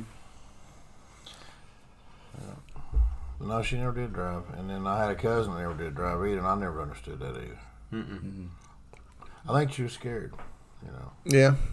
Well, I really She was need. alcoholic. She was, she was a real kind lady, but she never left the house hardly, unless somebody drove her. And then you give her a 12-pack, and she's going to whip everybody on Eden Creek, you know. So I think she'd be scared, man. Yeah. Well, I really need Dustin to be driving. Yeah. I need to be taking him and his little sister to school in the morning. Right. And he can be riding his butt back and forth to work where you don't have to take him. Yeah, so I can't wait. You know, all those little milestones, you know, as you get your kids a little older, you know, when they're able to hold a fucking spoon. Mm-hmm. Or when, you know, you When ain't they sticking a don't bottle have in their diaper mouth, you know, anymore, and in diapers. What's that? What's that like? And, you know, No diaper, it's fabulous. when you stop having to put them in a car seat, Right, you know, yeah. that little I thing just where, you hit know, that they just get in the transition. car. The little things. I'm just yeah. hitting that transition now with mine on the car seat in the seatbelt. And then my daughter still, when I'm around, you know, she's daddy. You know, my boy put it on, but she can do it. She just wants daddy to do it. Yeah. Yeah. That's how they are. Well, my daughter was so, I don't know what the right word for it is, but progressive, whatever, you know. When she saw her older brother doing something, that minute she realized, I can remember a couple different times when she ding-donged, she was kind of like, her eyes, she like looked over at him, was like, what is he doing? Oh, I'm going to do that too. Yeah. Yeah. And so the minute she decided, I could remember plain as day, the second she looked over at the table one day and realized that he was eating solid food, and she looked back over at her slop of the, you know, the pureed peas and carrots and shit, you know, that looked like pudding. I want that. Yeah, and she was like, pushed that plate away and wouldn't eat that shit ever again. Man. That's funny. She was like pointing at that. I want some That's why steak too, At the same motherfucker. time, man, she looked over at my son and she saw him peeing. Standing up peeing at the toilet. Oh, she wants to stand up and pee. But she She potty did. trained herself right there, man. And she never did need another diaper, never did need anything. She went and she peed Well, how and much potty your trained age herself. difference is there? 23 months, almost 2 years. I remember my daughter started walking first. Mine too. And my boy, he would sit there and cry. Y'all would make him so damn mad. Yep. So he did the quality. He had one leg up like a one knee down, and one he did the Quasimodo across the floor. You know what I I mean? remember that Trying too. to keep up. Yeah. And he gets the damn mad. Yep. Where are you going? How you getting there so quick? Yeah. I want to do that too. My daughter's always a busybody. We used to put them in those swings. They'd automatic swing. Yep. And I remember one whole day you can see her and she's fighting it. She ain't gonna go to sleep. I'm afraid she's gonna Nodding mess up. off. And the whole next day she slept the whole day, but she's all time busybody. She's still a busybody. She knows what the neighbors are doing, everything. It's funny how they get their own character, their own personality. Yeah. Yeah, so anybody out there wants to buy a couple kids, mine are for sale. I'll pay you. Yeah. Cheap. It's amazing being a father today, though. Oh my God, it is. I told you. That's like I said. I mean, I just became a dad last summer, really, truly, and gift sobriety, man. It's beautiful. I mean, I remember the moment. I was so terrified to get a divorce, and so terrified of, this delusion that I could hurt I have the power to hurt my kids, and they would. Well, basically, what always come down to self-centered. They're not gonna like me. I'm not enough, and I remember that moment, and it was back over the summer because a lot of us guys, Alex and several of us would always go to the pool, and I'd watch these guys. I'd watch all of you that had the kids, and I'd pay attention because I'm like, okay, that's how they act. So this is what I need to do that too, Because I always stayed gone. I was either gone working or gone when I was there. And I remember that day I looked at them, and it just hit me it was just, I got a relationship. I had my own relationship with them, and I was a dad. And I swear, of all the gifts I've got of sobriety, I think that one right now, as of today, next to taking somebody through the book and watching that light come on, next to that, that's the best gift I've ever got. True. I got one right now, the lights are coming on him.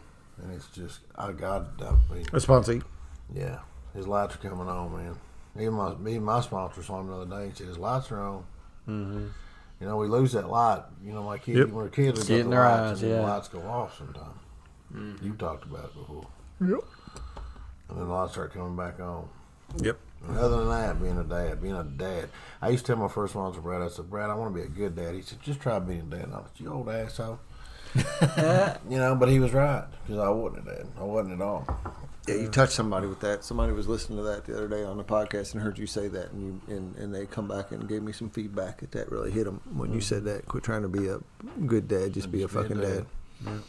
Just be a friend. Just be an employer, and be an employee, and be a son. Yeah, it's always cool when I always got to be good. I always got to be this because I'm not enough. Bullshit. I just got to be that. That's all I got to do. Just be yourself. I'm so busy trying to be something else other than what I am that I can't even be a dad. I can't even be a son. I can't even be a sponsor or a sponsee. I'm just a mess. We tried for so long to be what everybody else thought we should be. You know what I mean? What I believed I thought they would be. Yeah, exactly. It's interesting. I didn't know this the other day. I was taught in the inventory process is we got fears, and so there's a reason why resentments, fears, and relationships, and fears in the middle because it radiates. Could you move over that microphone for a minute? It radiates into all it radiates into all our relationships and all our resentments, right? My fear. And I was taught, why do I have this fear? Well, I was taught, why do I believe? And that belief's a lie because there's a difference. Another word for belief, this is what I didn't know, is expectations. I've heard it 1,000 times in meetings, expectations. Well, just another word, doing the definition for belief is expectation. So I got these expectations of what I think Brian's supposed to look like. And I'm so damn busy trying to live up to that because I'm not enough. And I just got to be enough. If I could just do this, I'm enough. And I hit this goal. Like I used to metaphor it like I'm in the gym, and I just want to bench 315 3 times. And I go in the gym and I bench 315 6 times, and I don't even realize I've made my mark and passed it. I'm already looking like I bench 375 3 times. I was so busy that I was missing it. I was so busy living in yesterday and tomorrow, I was missing today, those two demons I got. And the difference between that and is faith. It's based on my experience, right? I had faith in a bottle of vodka. I know what that bottle of vodka is going to do for me. And today I got faith in, and I struggled so hard with this faith in a higher power, but I had faith in something I don't want. Fire's going out, ain't it? And that Yep. that faith has carried me to this where I am today, and it's being a dad and being a friend and having brothers. And it's just amazing, man. I mean, it's just amazing. I sit out there today and I teared up, you know. Oh yeah. And I'm like, how the hell did I get here? And I'm glad I'm here. Just how the hell did I ever get from where I was, a babbling idiot drunk, to where I am today? Yeah. I had that kind of happen not too long ago too. Like thinking back of the way I used to feel and how bad it was. You know, it's like, God, how did I pull myself out of that? You know, it's because of these 12 steps. You know, and getting free of all that bullshit that I had inside of me, man. Yeah. It's a great feeling. That's for Resentment, sure. remorse, guilt, and fear. I take all my I take the past plus everything I can manifestate itself, forecasting into the future, and that's how I live. And that's a terrible way to live. Yep. You know, constantly afraid, never present, constantly going to the past and throwing it into the future. Yep. And that's just a Time terrible way to travelers. live. That's what we were.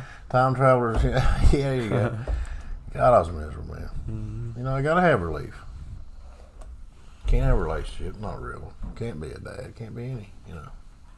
Got to have relief. Get down there, Big Six. Share it with me, bro. Everything I got today is a result of this. Every single thing. And every time everybody goes, you know, and it gets to be kind of funny because I laugh internally when somebody will say, you know, where'd you get that, or why'd you do this, or how come you're doing that, or whatever, you know. And everything's got the same root thing, man. Is that Did you get hit a that freaking hairdo wall. come to Yeah, this hairdo comes straight out 12-step recovery. He was juice. He was bald when he came in. I got my hairdo from recovery too. Oh, fabulous. I stopped caring what other people thought, and I shaved my pseudo comb over. Yeah. And I like it. I like it better now. Looks good on you. Yeah. You know, but it is. There's, you know, I've talked about this on my podcast too. Just the beauty of being able to be content in who I am and what I like, and not trying to fit in anymore. Man, that's a pretty big deal. That's a big job trying to fit in. Oh, it's huge. Fuck. It's People do exhausting. that all the time. Yeah. You just look at people and the way they do things at work, you know, out making friends, small talk. It just, you know, what can I do for you? What can I do for you? Like me. Well, that's the other cool thing we get to witness having our thread is because I mean, in the first year of recovery, I think you still got that programming. You can see it, like how some of the new guys interact on the thread, and then it's cool to see them turn that corner and all of a sudden be like, wait a minute, I'm just gonna be me. Like, yeah, that's all we want. Yeah. That's all we want. You don't need to fit into any box for us. Yeah.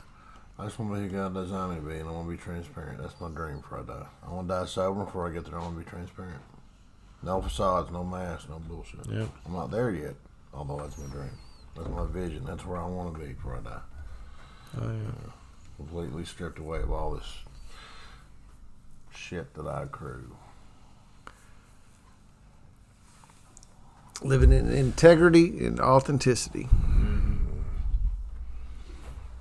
I hope today, you know, and like you said, but I hope today, and I know I'm a whole lot better than I ever was, is that when, no matter who I'm around, I'm pretty much the same dude most of the time. Yep. I'm not doing some game anymore where I'm who I think you need me to be here, this situation, and that situation. I'm pretty much me, no matter where I'm at.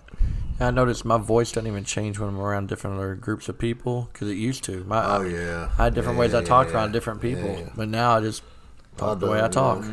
It's pretty cool. That's one of the first things I noticed. My big one's work, man. I got this image that I believe I got to keep up, you know, because I'm a hard ass, and I am a hard ass. But, you know, it goes back to that whole thing as a kid. You know, I was bullied, so then all of a sudden I got big enough to fight back, and anytime I think I see that, or I believe I see that, and I can see that it works when they're trying to push one over on me, so to speak. Well, it's go time, you know. That's where I've seen it the most in my life today. Is right there. Anywhere else, it's pretty open. Although on the job site, that image, that facade, you know, is that's the one that's really kicking my ass lately. I don't know if kicking my ass would be the right. That's probably not. It's just like I said, I got deeper in 2 and 3 with these guys. One in particular lately, I took him deep, and I went deep with him, deeper seeking, and I found, always been told, and always been taught that write down at least 3 things I'm not willing to give up at that third step to have a close relationship with God. And my number 1, reputation, man, right there it was. Black and white, the book said. And reputation being at work.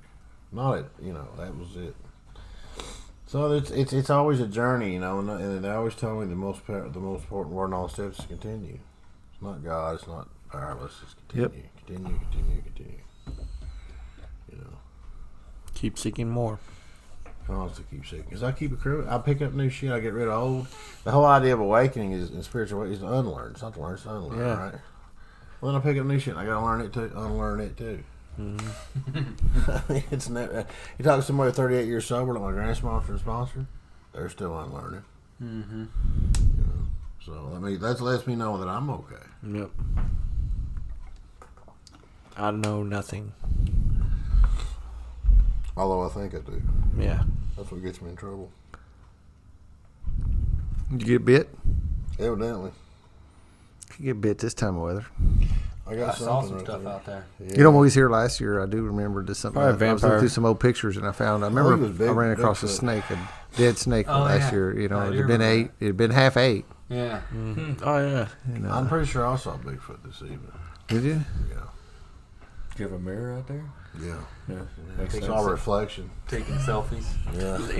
That's called Did y'all hear water. much shooting tonight? Did you hear any shooting I today heard besides 2 us? shots. Yeah, I heard a few shots. I heard 2 or 3. More, yeah. Last night I heard about 30 shots. Yeah. It's more, Carolina is more this way, kind of. North. Yeah. Yeah. I heard the same direction. North or north. I know that the people up the road here that have a cabin, have a place that actually got a trailer back here is what they got.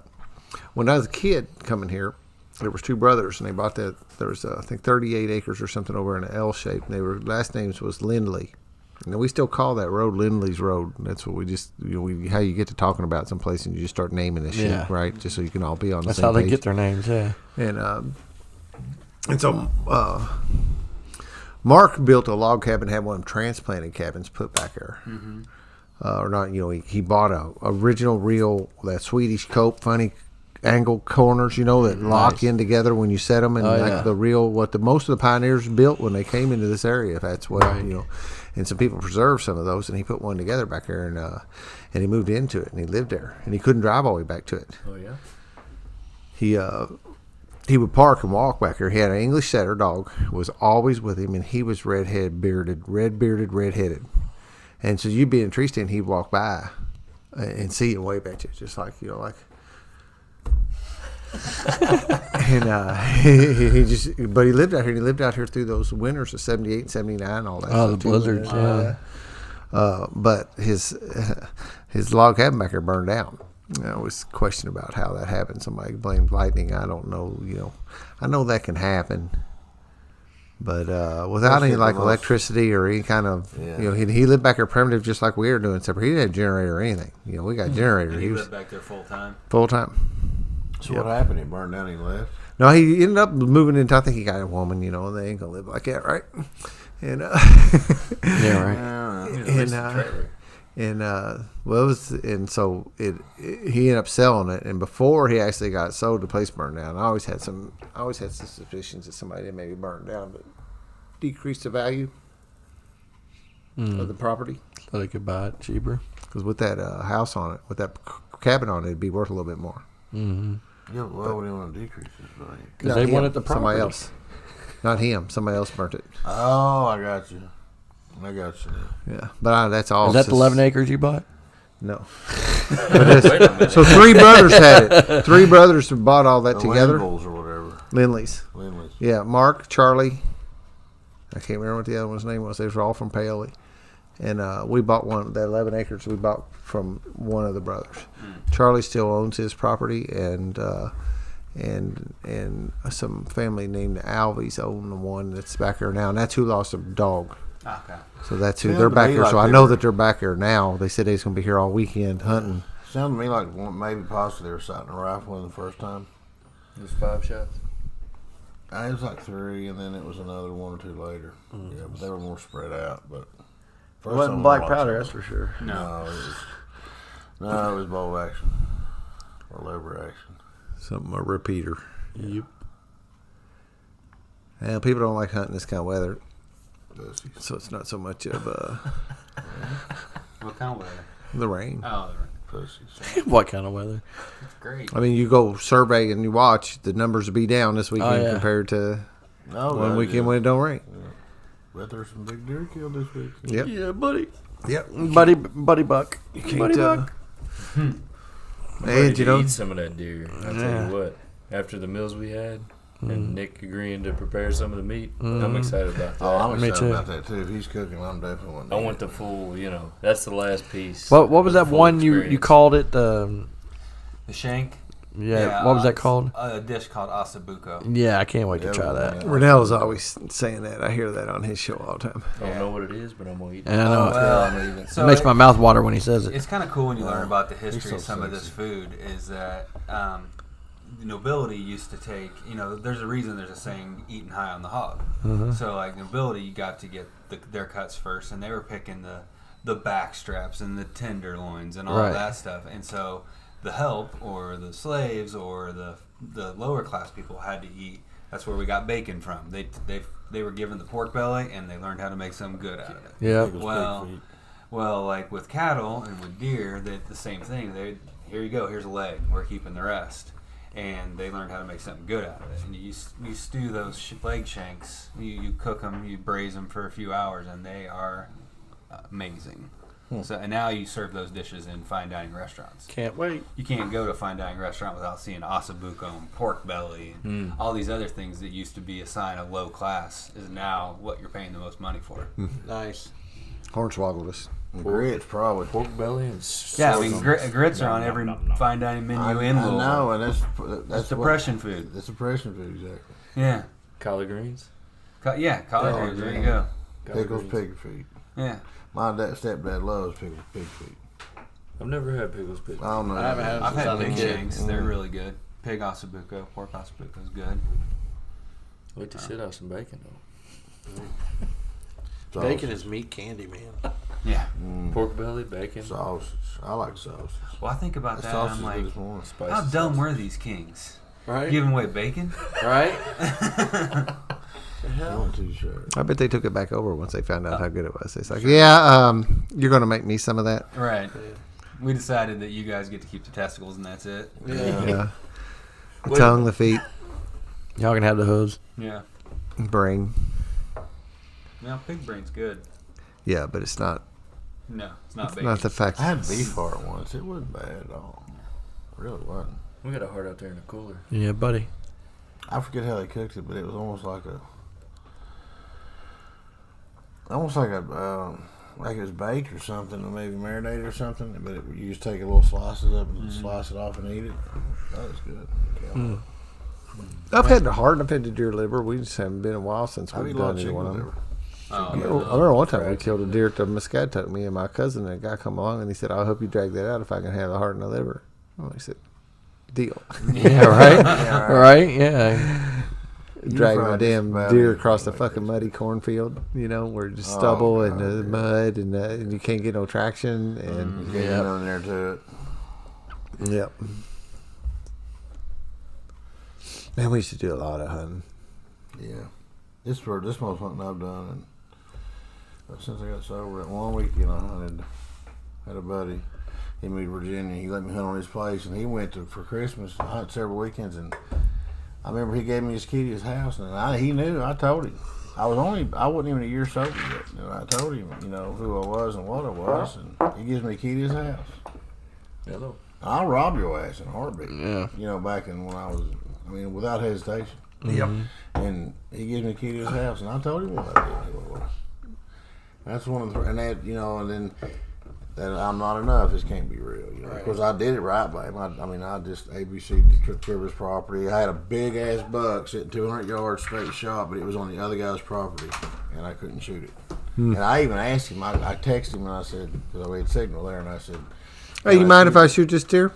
and he said, no, man. He said, guy's an asshole, don't do it. And I didn't do it. The other time I'd have done it and dragged it and lied about it. This is the first time that I've got to do this, man. We always had some places where we went, but we also did a lot of going different places. God damn. Like going putting them special hunts in all kinds of places in Indiana. You can put in these draw hunts, and it used to be cool because you could go to like the powder plant or go to the Scatatuck. Oh, or go to over these here places. to Charleston. Base in Edinburgh. Yep. Naval to the Crane and Jefferson Proving Grounds, and hell, Indiana had all kinds of these special places you can put in for and go hunt. Charleston used to Fishing used to be the same way. You used to, up in Lake Michigan, you used to be able to fish the spill water out of the reactor up there. Yeah. Can we talk about the Neverglades? Good fishing. But now you can't. I would like to know about the Neverglades. You want to go? Everybody's Sounds like it's going to awful. become a annual thing, maybe. Yeah, what's going on down there? We can. What do you hunt? Well, you can't all. They only give a certain amount of tags out, so you can't get too many. Where's it? The Neverglades. Is that in Indiana? Yeah. No. The Neverglades? Neverglades are down, is in the bottom of, like, the very southern tip of Florida. Yeah, it's I thought it was definitely the further south. Everglades. No, this it's one's different. called the Neverglades. It's just past the Everglades. But, Yeah. I can't do it. Fuck. We had Charlie going on the trip before, Oh, really? man. Oh my God! Saber-tooth Tell him, Dan. Tell that story again. Yeah, man. it's hard That's to tell fucking over and over hilarious. again. I can't tell it. God dang. So I got that shirt that's got these saber-tooth tiger hunters on it, and I started just saying, and I'm telling Shane, I said, so these guys are just sitting around. And everybody's just kind of sitting like this. We're not having podcasts or anything. We're just sitting around, just chilling, And after having some kind of event like this, Jesse had 8 or 9 of us or something down there to his place, and I started telling Shane that I had gotten a saber-tooth tiger tag I put in for. And I could tell that Charlie was ear hustling. You come and see it wiggle. Wait. Yeah. So I started playing in on it a little bit. So he wasn't really listening to me, but you could tell he was listening. He's doing something else, He's fiddle fucking on his phone or something, and they get service. You know Charlie from the Hunger? Yeah. And he's my sponsor. I know it, yeah. And Good kid. yeah, so yeah, and so I was telling her, and so he perks up and he goes, he's kind of like, what? I thought they said, were "I didn't-" extinct. Yeah, he said I didn't think there were any more of those. I said, oh yeah, they got some more. I said, you finally got a huntable population down in Florida. And he said, no kidding. Yeah, man. I said, I got a tag. I said, it took me like 3 or 4 years of putting in for this tag before I finally got drawn. And he said, yeah, where at? And I said, down the southern tip of Florida. Called the Neverglades. And I just stalled there for a minute. I said, it's called the Neverglades. I was doing everything in my power not to freaking laugh. I was turning away like, oh my God, that was gold. Yeah, And then finally he's going. Yeah, I couldn't keep it in, and finally I just Looks like he had busted out. indigestion or something. Yeah. I couldn't keep it in no longer, man. I started laughing. He was like, man, y'all had me.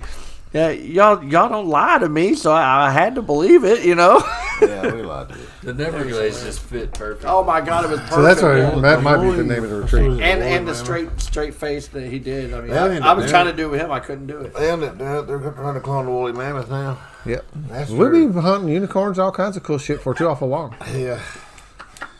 But those, what are they? It's going to be fun. Lion's head and the eagle's wings, what are they called? Those are the ones I'm after. What are they? What are they? Not a martin. Oh, I know what you're talking about. I don't know the name of it. I can't think of it either. What's that thing from A Never Ending Story? That's it. The lion head and eagle wings. That's what I want. Yeah, I'm going for that. That and Bigfoot. I'm going to put Bigfoot on the fucking wall. I want a full mount, body 8 mount. feet tall. Sitting on a I'll put shitter. him right over there in the corner for you, Dan. It'll look great. That's one of the other things he said. If it really were Bigfoot, we'd have a deer camera picture of one by now. Dude, You think? several years back when they had that fake one come out and they were going to have a press conference release of this sumbitch, I started thinking about stop hunting. Because they already scared me enough. I had that fear inside me. Like, I ain't never going hunting again. I If would that like to get me motherfucker's some real. of them big old shoes. It makes them big ass footprints. You've Yeah. seen that? Get some of them. Walk Dude, you around. got to get some before the next spurt. Yeah. Oh, I need to think really? of some. Yeah, I good thought I ones could for us use to those. do. Get Ross with it. Ross will freak the fuck out. Just put them all around the outhouse. Don't publish this part. That would be great. Yeah, we'll be. Yeah. I'll come out and do the walk. I'll walk tonight because we got long legs and just got to go take a real long. Well, actually, let's see. Like if you did a left foot and I did a right foot, we hit on each other. Yeah. I get a longer stride. Do you do you really think that the guys that are going to fall for this are going to be looking at how long the stride is? No, they'll just see Yeah, one fucking bumper. That's it. Game over. These aren't trackers. Yeah. This is true. He thought I was going to butt fuck him there. He had a tire change. He thought the banjo was going to start playing when I jumped out of the Dodge. Maybe we should rent a costume next time. 'Cause you had that speaker the one time, Maybe we need like a big. Yeah, I've been thinking. I hate to, like you said. You said don't publish it, but I have some thoughts on some other things to do about that. But I don't necessarily want to put them on the air. Yeah, We'll talk after. On some other pranks to pull on Subvert. Well, let's not talk about the big one on there either. Yeah, it would be. That would be funny as fuck. I would definitely love to do that one. No, yeah. Go over there and be like, God damn, come here and look at this. You ain't going to come here and look at this. The fuck? What is this? Yeah. I'm getting to be a little bit being caught on my jokes enough now, though, that I can do people it. I go, go, Shane, come here. It's fucking real, Shane. I'm going home. Shane goes over and starts freaking out. I get my- Tony I next, get oh, my- goddamn, it's real. I run, jump my truck, take off up the fucking driveway, out of here. Fuck that. I'm gone. Go to some barber, some girl just got their hair cut and get some big long black hairs or something where you can find something. Oh, wow. You can pull him off his back. Yeah. Come out of my ass. Yeah. We'll shave my ass till it comes out of there. Man, thank you, Dan, for having us down here. This is No joke. true joy, man. Oh, you're welcome. I'm Warms just my saying, heart. Thank you very much. I truly. Yeah. This is just, man, I needed this. I need to get away. I need time with you guys. But I thank all you guys for being here. Yeah, me too, Food, yeah. Fellowship, y'all doing the fucking deal, So, just the whole idea of doing this deal, the 12 step, is being available. I do 10, 11, Clinic will pass 1 through 9. I do 10, 11 every day. It makes me available. Yeah. When y'all are available for me, and I'm available for you, it's just a beautiful thing. Mm-hmm. Beautiful thing. Yeah. Well, and it's the connection. Like we talk a lot about the guy that coined the phrase opposite of addiction is connection. I feel, especially since become involved in this group, so connected. I can hang out with a brother from AA any weekend, any night that I want to.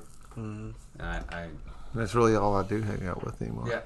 really Yeah, I mean, I don't have any friends. Somebody put like a meme on our thread the other day, like somebody trying to make up an excuse for not wanting to do something on the weekend, and I thought it's exactly what I do if it's somebody that's not one of my AA brothers. Like there's not really anybody else I want to hang out with. No. Well, let's just work late. I don't want to do it then. I just do it because it's business. I mean, I don't hang out with anybody. Not other than my kids. That's one thing I haven't been able to do. Well, I was able to do some with my kids over the summer at the pool, and some of the guys bring their kids to JCC and things. But it'd be cool if we could do some things this winter with their kids. Yeah. Like when I got Go to House of Boom. Yeah, there you go. Also, boom, boom. I let shit like to kill me last time. I pulled my nut. Did I tell you I pulled my groin muscle? Now, have you ever had one pop? No. Like I was gonna pull, and it went. The kids were playing. It was lazy, and went boom, boom, pop, and I was, oh god. And I'm almost crawling. I'm trying to hold it together because my daughter's going, Daddy, you okay? Oh, okay. I don't want to puke, pass out, and shit on myself. Your stomach's hurting. I'm sweating. I'm turning white, and I have to sit down, and I'm seeing spots. And I'm about ready to go down. You know what I mean? And there's this hot girl beside me, and she keeps going, I've seen you somewhere before, and I'm going, I'm good. Give me a minute. And I limped, and I couldn't do squats for 2 months. I popped that groin muscle like So, needless to say, Brian don't do. I sit my ass in a chair during that. Yeah. This is House of Boom. I wasn't talking about us going in there. No, I was talking about taking the kids there. Well, I thought I was going to be Mr. Cool Dad. Oh, yeah. That's how people get hurt. That's why they make you sign a waiver. Yeah. I thought I blew a nut. I really thought it exploded, like my nut had just exploded. Yeah, I don't think you can do I was that. afraid to look. I'm like, oh God. You squash one. I don't think you can blow one. Is it still there? Oh, God. Because there ain't no like muscle in it, you know. It ain't like here. I grunted so hard at my. You wouldn't bleed. Yeah.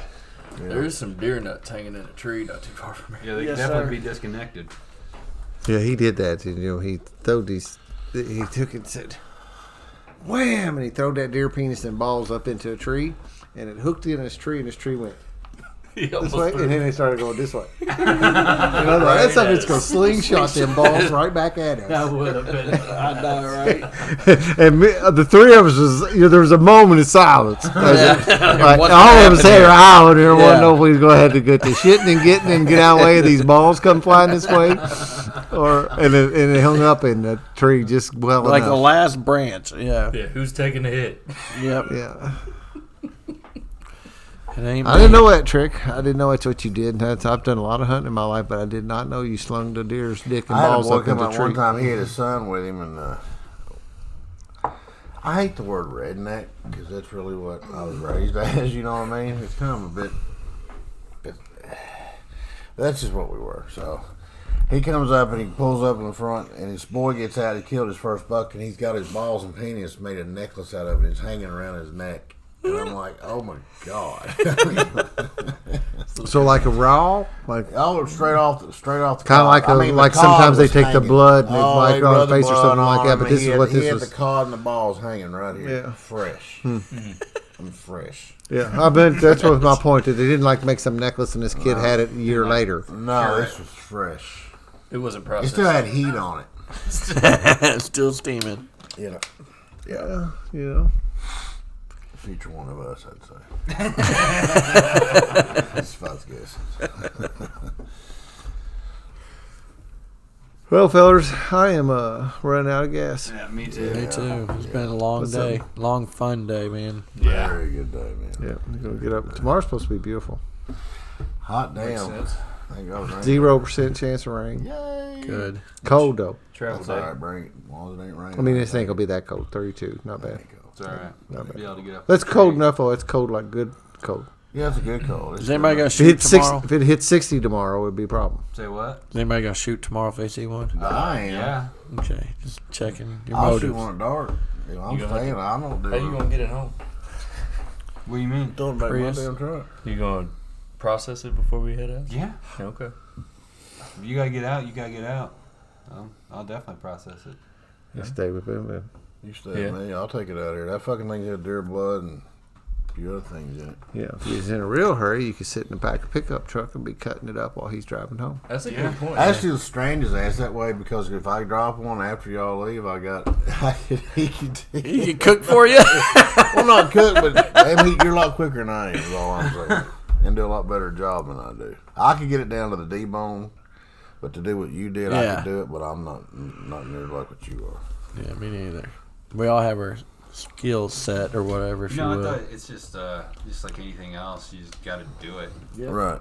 You know. There's Half no- of life is doing it. Yeah. There's no like real secret to it besides just allowing yourself to make mistakes. That's Right. a big Now, one. next time I'm not gonna do it that way. Right? That's a big one, man. Right And meat's eatable no matter how you take it apart, Yeah. actually. Yeah. Some of it can be a As long little as they leave prettier the- and others, as but long as they, what was that called out of it? We don't want the tendon. The penis? No, the tendon. We leave the Oh. penis in. That's for like chitlins. It's tendon, right? Yeah. Take the tendon out. Yeah. but even then, yeah, it's You not can gonna cook it kill with you the if you leave it tendon. in. You just it's don't not eat it. poison. No, it just No. She's chewy. just Tough. real chewy. Yeah. Deep fried deer balls. I might have to work on fire in a minute. Yeah, fans are out. Man, fries are fabulous. I don't Yeah, know they what are. deer fries are like. Well, you can find out. Duck fries. Let's close this thing up. Yeah. What we do is go around all the time. We do a concluder. So who wants to go first? Say concluding thoughts and goodbye. I got none. Nothing. Nobody's got any concluding thoughts. I'm grateful to be here. Thanks, Dan. Appreciate it. Great food, Nick. Love Alright, you guys. Proud to be here. Hopefully I can make it back next year. Hopefully we can have more. And so those deer. just like season ticket holders, man. You make it this year, you get first dibs next year. First dibs. Yep. Max is 6. Sweet.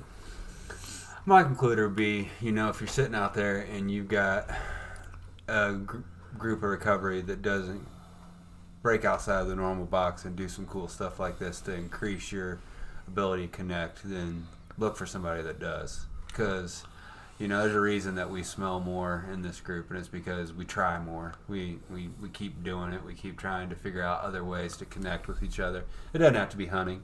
There's all different kinds of ways that you can share and break bread over. But, man, that's what it is walking this life and including you guys in a lot of different avenues of my life, and it's rewarding to me.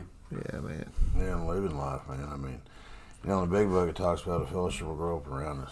Yep. Right? He will help you create the fellowship you crave. And it says, that's all I ever wanted. I just didn't want to be the last kid picked at basketball or dodgeball or whatever. I just wanted a fellowship. Like I said, I didn't have any siblings. I grew up as only child, so now I got a bunch of band of brothers that are truly brothers that I can count on, and they can count on me. And for me, it's a bigger deal for me to say that I can be counted on, because I can always count on other people, but they can't count on me. Mm-hmm. And actually, when I tell you I'll be there, I'll be there. And it's just this next is, man, jump on this bandwagon. If you can't find it, and you're looking around and starting on your own, get in the big book, do what the DTM Woodwork says, and get some juice. Yep, ask some people. Right. Thanks again for all of you. This experience has been awesome. It's probably my top favorite hunt ever. Thanks for the head chain. Oh, you're welcome, brother. Deer head. Deer head. Tony will going home with the deer head and antlers. Yeah, the buddy buck is going home with Tony's. But no, just having all y'all here with me and having this experience. And, when I got sober, I went out and went hunting once, and I cried after I shot something. And I had a totally different outlook on what hunting was to me. And I had a new respect for the animals, and I didn't hunt for a while. And this is actually the first animal I've harvested in 3 years. But it was very special, and it's got me back into what hunting is really supposed to be about. It's about the fellowship of your friends and bonding with your friends and having time like this and getting connected with a power greater than myself, because the woods is a powerful place to me. Just to sit there and be quiet and watch it come alive and feel and be part of, and it's not another person even, it's just being part of the world, and it's just really cool for me. I'm Shane. Thank you. Thanks, brother. So there's a piece of me, that even now, like when I begin to do something like this, and it's changing, but I'm like, I have some fear that you won't come. That I'll say, hey, let's go hunting, and everybody goes, well, like you said, the excuse thing. Well, I got to clip my toenails this weekend. I can't be there. Mm-hmm. And it's getting better, but that fear really was there in the beginning, and that's some of them trial run things about coming down here was some of that, like, will anybody really come play with me? Like you said, if I say, hey man, I'm gonna have a basketball game, will you come over and play? That's kind of what this stuff is for me. But I stand in awe today, man. I mean, it just really is. It's exactly the example of what the promises say, and what my sponsor told me, and what other people who I trusted in recovery said. It's kind of like that old goofy movie, that build it and they'll come kind of thing. If we do this thing together like we're doing it, and I don't mean this, I mean the fellowship we have is what I'm talking about. Because we're all doing things, and it's not necessarily this is just one of them. Mm-hmm. Y'all hooking up and going watching football together on certain days, right? Mm-hmm. And other things are happening, and people are doing things, and the wives are getting involved. The wives are beginning to get connected with people, with one another, and stuff like that. So there's a whole thing happening that's beyond what this whole, again, like Steele and Earl Hightower says, this thing goes so far beyond just stopping drinking and drugging, so far beyond just doing that, and. I hope, there's also a hope that we can continue, because I have a passion. I grew up hunting and fishing, doing this outdoors thing all my life, so sharing this with other people just has come really natural to me to do this. Now that I'm beginning to be able to pull it off and make something out of it. But to get people to come that has never been hunting before too. You know, I mean, it's kind of that's that newcomer edge kind of thing, like with a new, you know, getting somebody new in recovery, and we got to have that, right? We have to have these new people in our lives to do that. So that's what's cool. Also, in like this angle, if we get somebody here that doesn't necessarily have any prior experience and expose them to it, and hell, maybe they don't like it. You know, maybe they do. At least they went once. You know, I've done some things in my life, but I was happy I tried. Mm-hmm. But I didn't really necessarily want to do it again. Yeah. And I've been turned on to some things and I went, I really like that. I'm going to do that again. So thank you all for coming with me, man. Thank you all for supporting me. Thanks for the part you play here, because, you know, that's it. Like you said, somebody was saying earlier, you know, the thing is, you know, everybody pitches in and carries their weight, and that's the other thing about this recovery thing, man. You're not, you know, it never feels like somebody's not like pitching in and doing their ends, you know. Well, I mean, you know how that always, you can get in these things where you feel like you're carrying one end of the load too much or whatever, and I never feel like that around here. I feel like everybody's picking up their end of the raft and carrying it. Cool. Well, so we're supposed to do this. There's been some things I've been listening to. Supposed to tell people to be in these podcasts what podcast is about, what your podcast is about. Supposed to have some call to action at the end of it. You ever heard of that? I haven't. Well, I guess I shouldn't say that, but it was new to me to think of that. You know, so you're supposed to send somebody out here to go do something. You're supposed to tell these listeners to go do something. So you got to make up bullshit. And that's not really the truth. Sit down and read the fucking book. Yeah. Read it word for word and tear it apart. When it says a statement, turn it into a question. When it asks a question, ask yourself that question. Yeah. Ask questions. Yeah. Always. And read word by word. Amazing things will happen. Yeah, that's a good one. Yeah, There's your actions, dude. say it louder in the microphone. The whole thing again. I don't know what the hell I said. That was real the first time. Yeah, right. All right, well, no, I hear you. Also, while you're doing it, go out, find a Spiritual Underground Podcast Facebook page or Instagram and like those things so that you get on that list so you see these podcasts when they come out. Read that book. Go out to Amazon, 12-Step Spiritual Recovery. James Christopher Cone. Go to the spiritualunderground.org website and check out these pictures we post on there and the show notes and the links to these podcasts. Share this podcast with people you think you know that might need something to hear something. You know, they want to hear something going on in some recovery that's a little different than maybe something they've been accustomed to. I know some people. I know a guy right now that's in my life. He's got a bad taste from some recovery that he bounced into, you know, and we all play that card, and I had to watch out. But, you know, that can happen. You can bump into something and go, you know, I don't really like that flavor of recovery. Maybe you like this flavor. I sure do. So, once again, this will wrap up this version of the Spiritual Underground Podcast. We've got some cool guests coming up. I got some people lined up. I got a dude who's a nicotine quitter with me, man. He's lost 300 pounds. I'm going to have him on here before too awful long, his journey of that. Nice. I got another dude who's got another gal who wants to talk about some recovery from suicide, man. Wow. Nice. Have had loved ones and stuff like that commit suicide and how to recover from that traumatic event, you know. And I think, again, as I talk about, like, you know, investigating different kinds of recovery, because we have what we do here, right? But recovery, I like that, you know, to reclaim or regain that which was lost or stolen. Man, when you lose a loved one under those circumstances, that's a big one. So, a few other people too. Brian here's got his first sponsor is going to be come on the podcast here in a couple weeks too.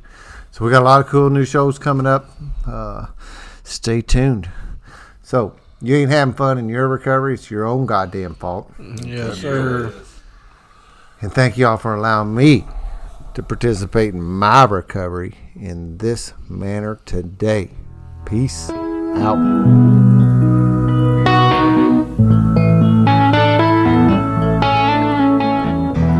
Hey, this is Dan again. Hope y'all enjoyed that episode. That weekend at Deer Camp was just fantastic. Love those guys. Love that I get an opportunity to share that place with them. We sat down and started doing the podcast on Friday night. And about the time we were getting set up, Boom Boom showed up. Brian L.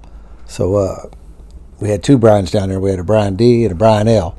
But they both kind of came and went. So Brian, the one Boom Boom, he didn't get there until Friday night late. And he come in and was just a bundle of energy and kind of turned us in a different direction from sitting down and starting a podcast. But we did sit down, and he ate and played around with some of the new gear he had. He had made a stop at one of the local sporting goods stores and big box sporting goods stores and bought some new toys or new equipment to use for the weekend. And we just sat around and shot the shit. But I did hit the record button, and there were some definitely some gold in there. There's a story in it that I'm going to add on to the back end of this podcast here just a second for that Shane told about a weekend he had. You might have heard back when the Neverglades episode happened. We had went into this cave to meditate. Shane had found this cave, or he had been led to it. He didn't like discover it.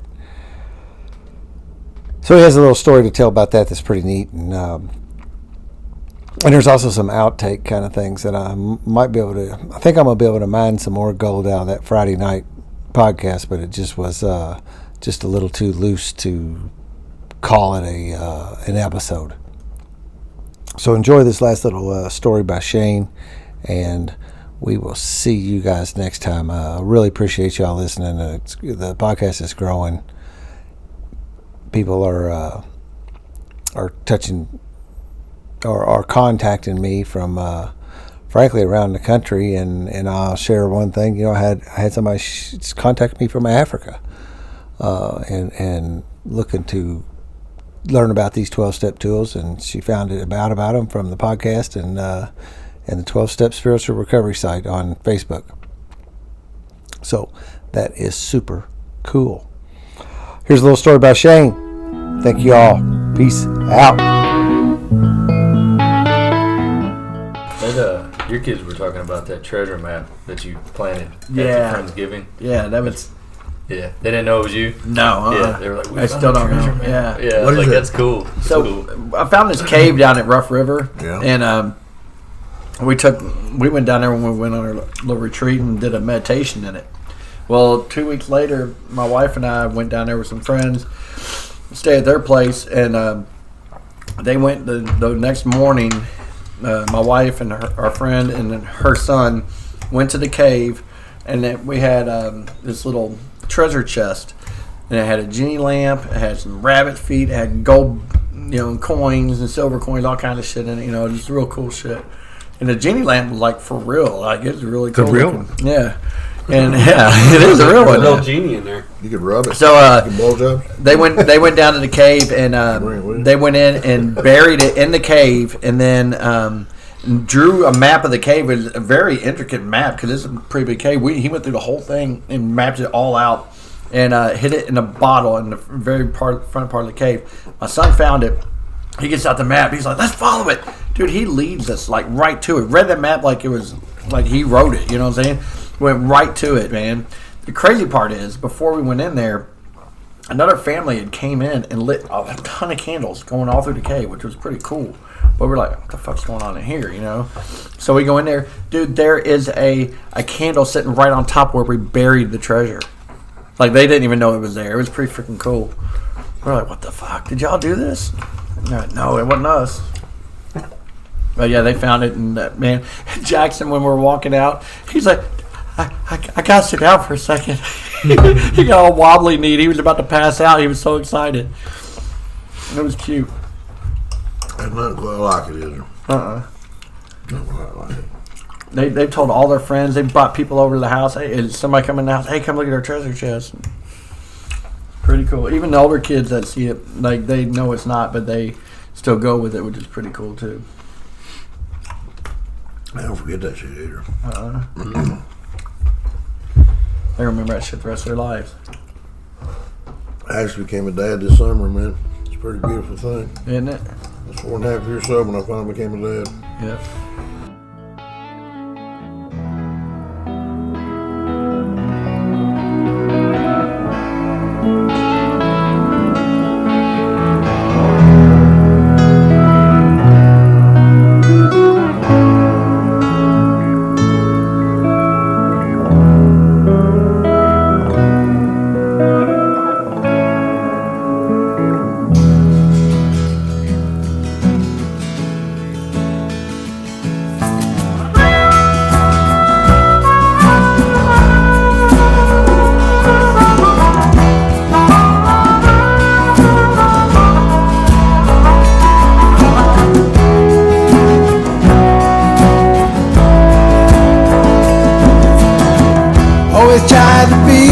just who they wanted.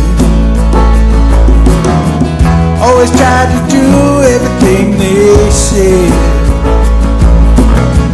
Only did the things they would approve of. Locked away all your dreams inside your head.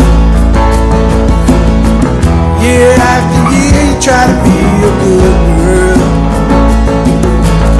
They never failed to point out when you were bad. Stuck to the program like a robot. Became a trophy for mom and dad.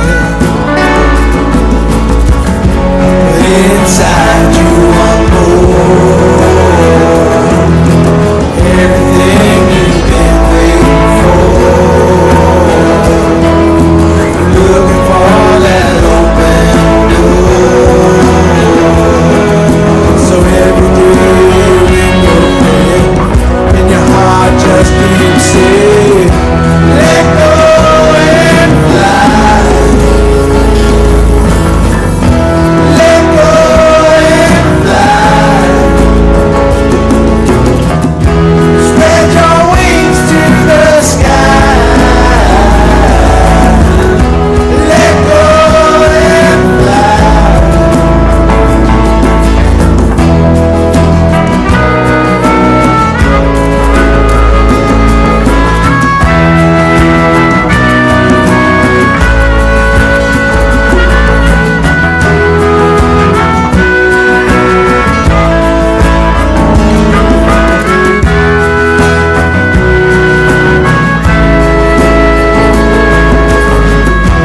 Ever since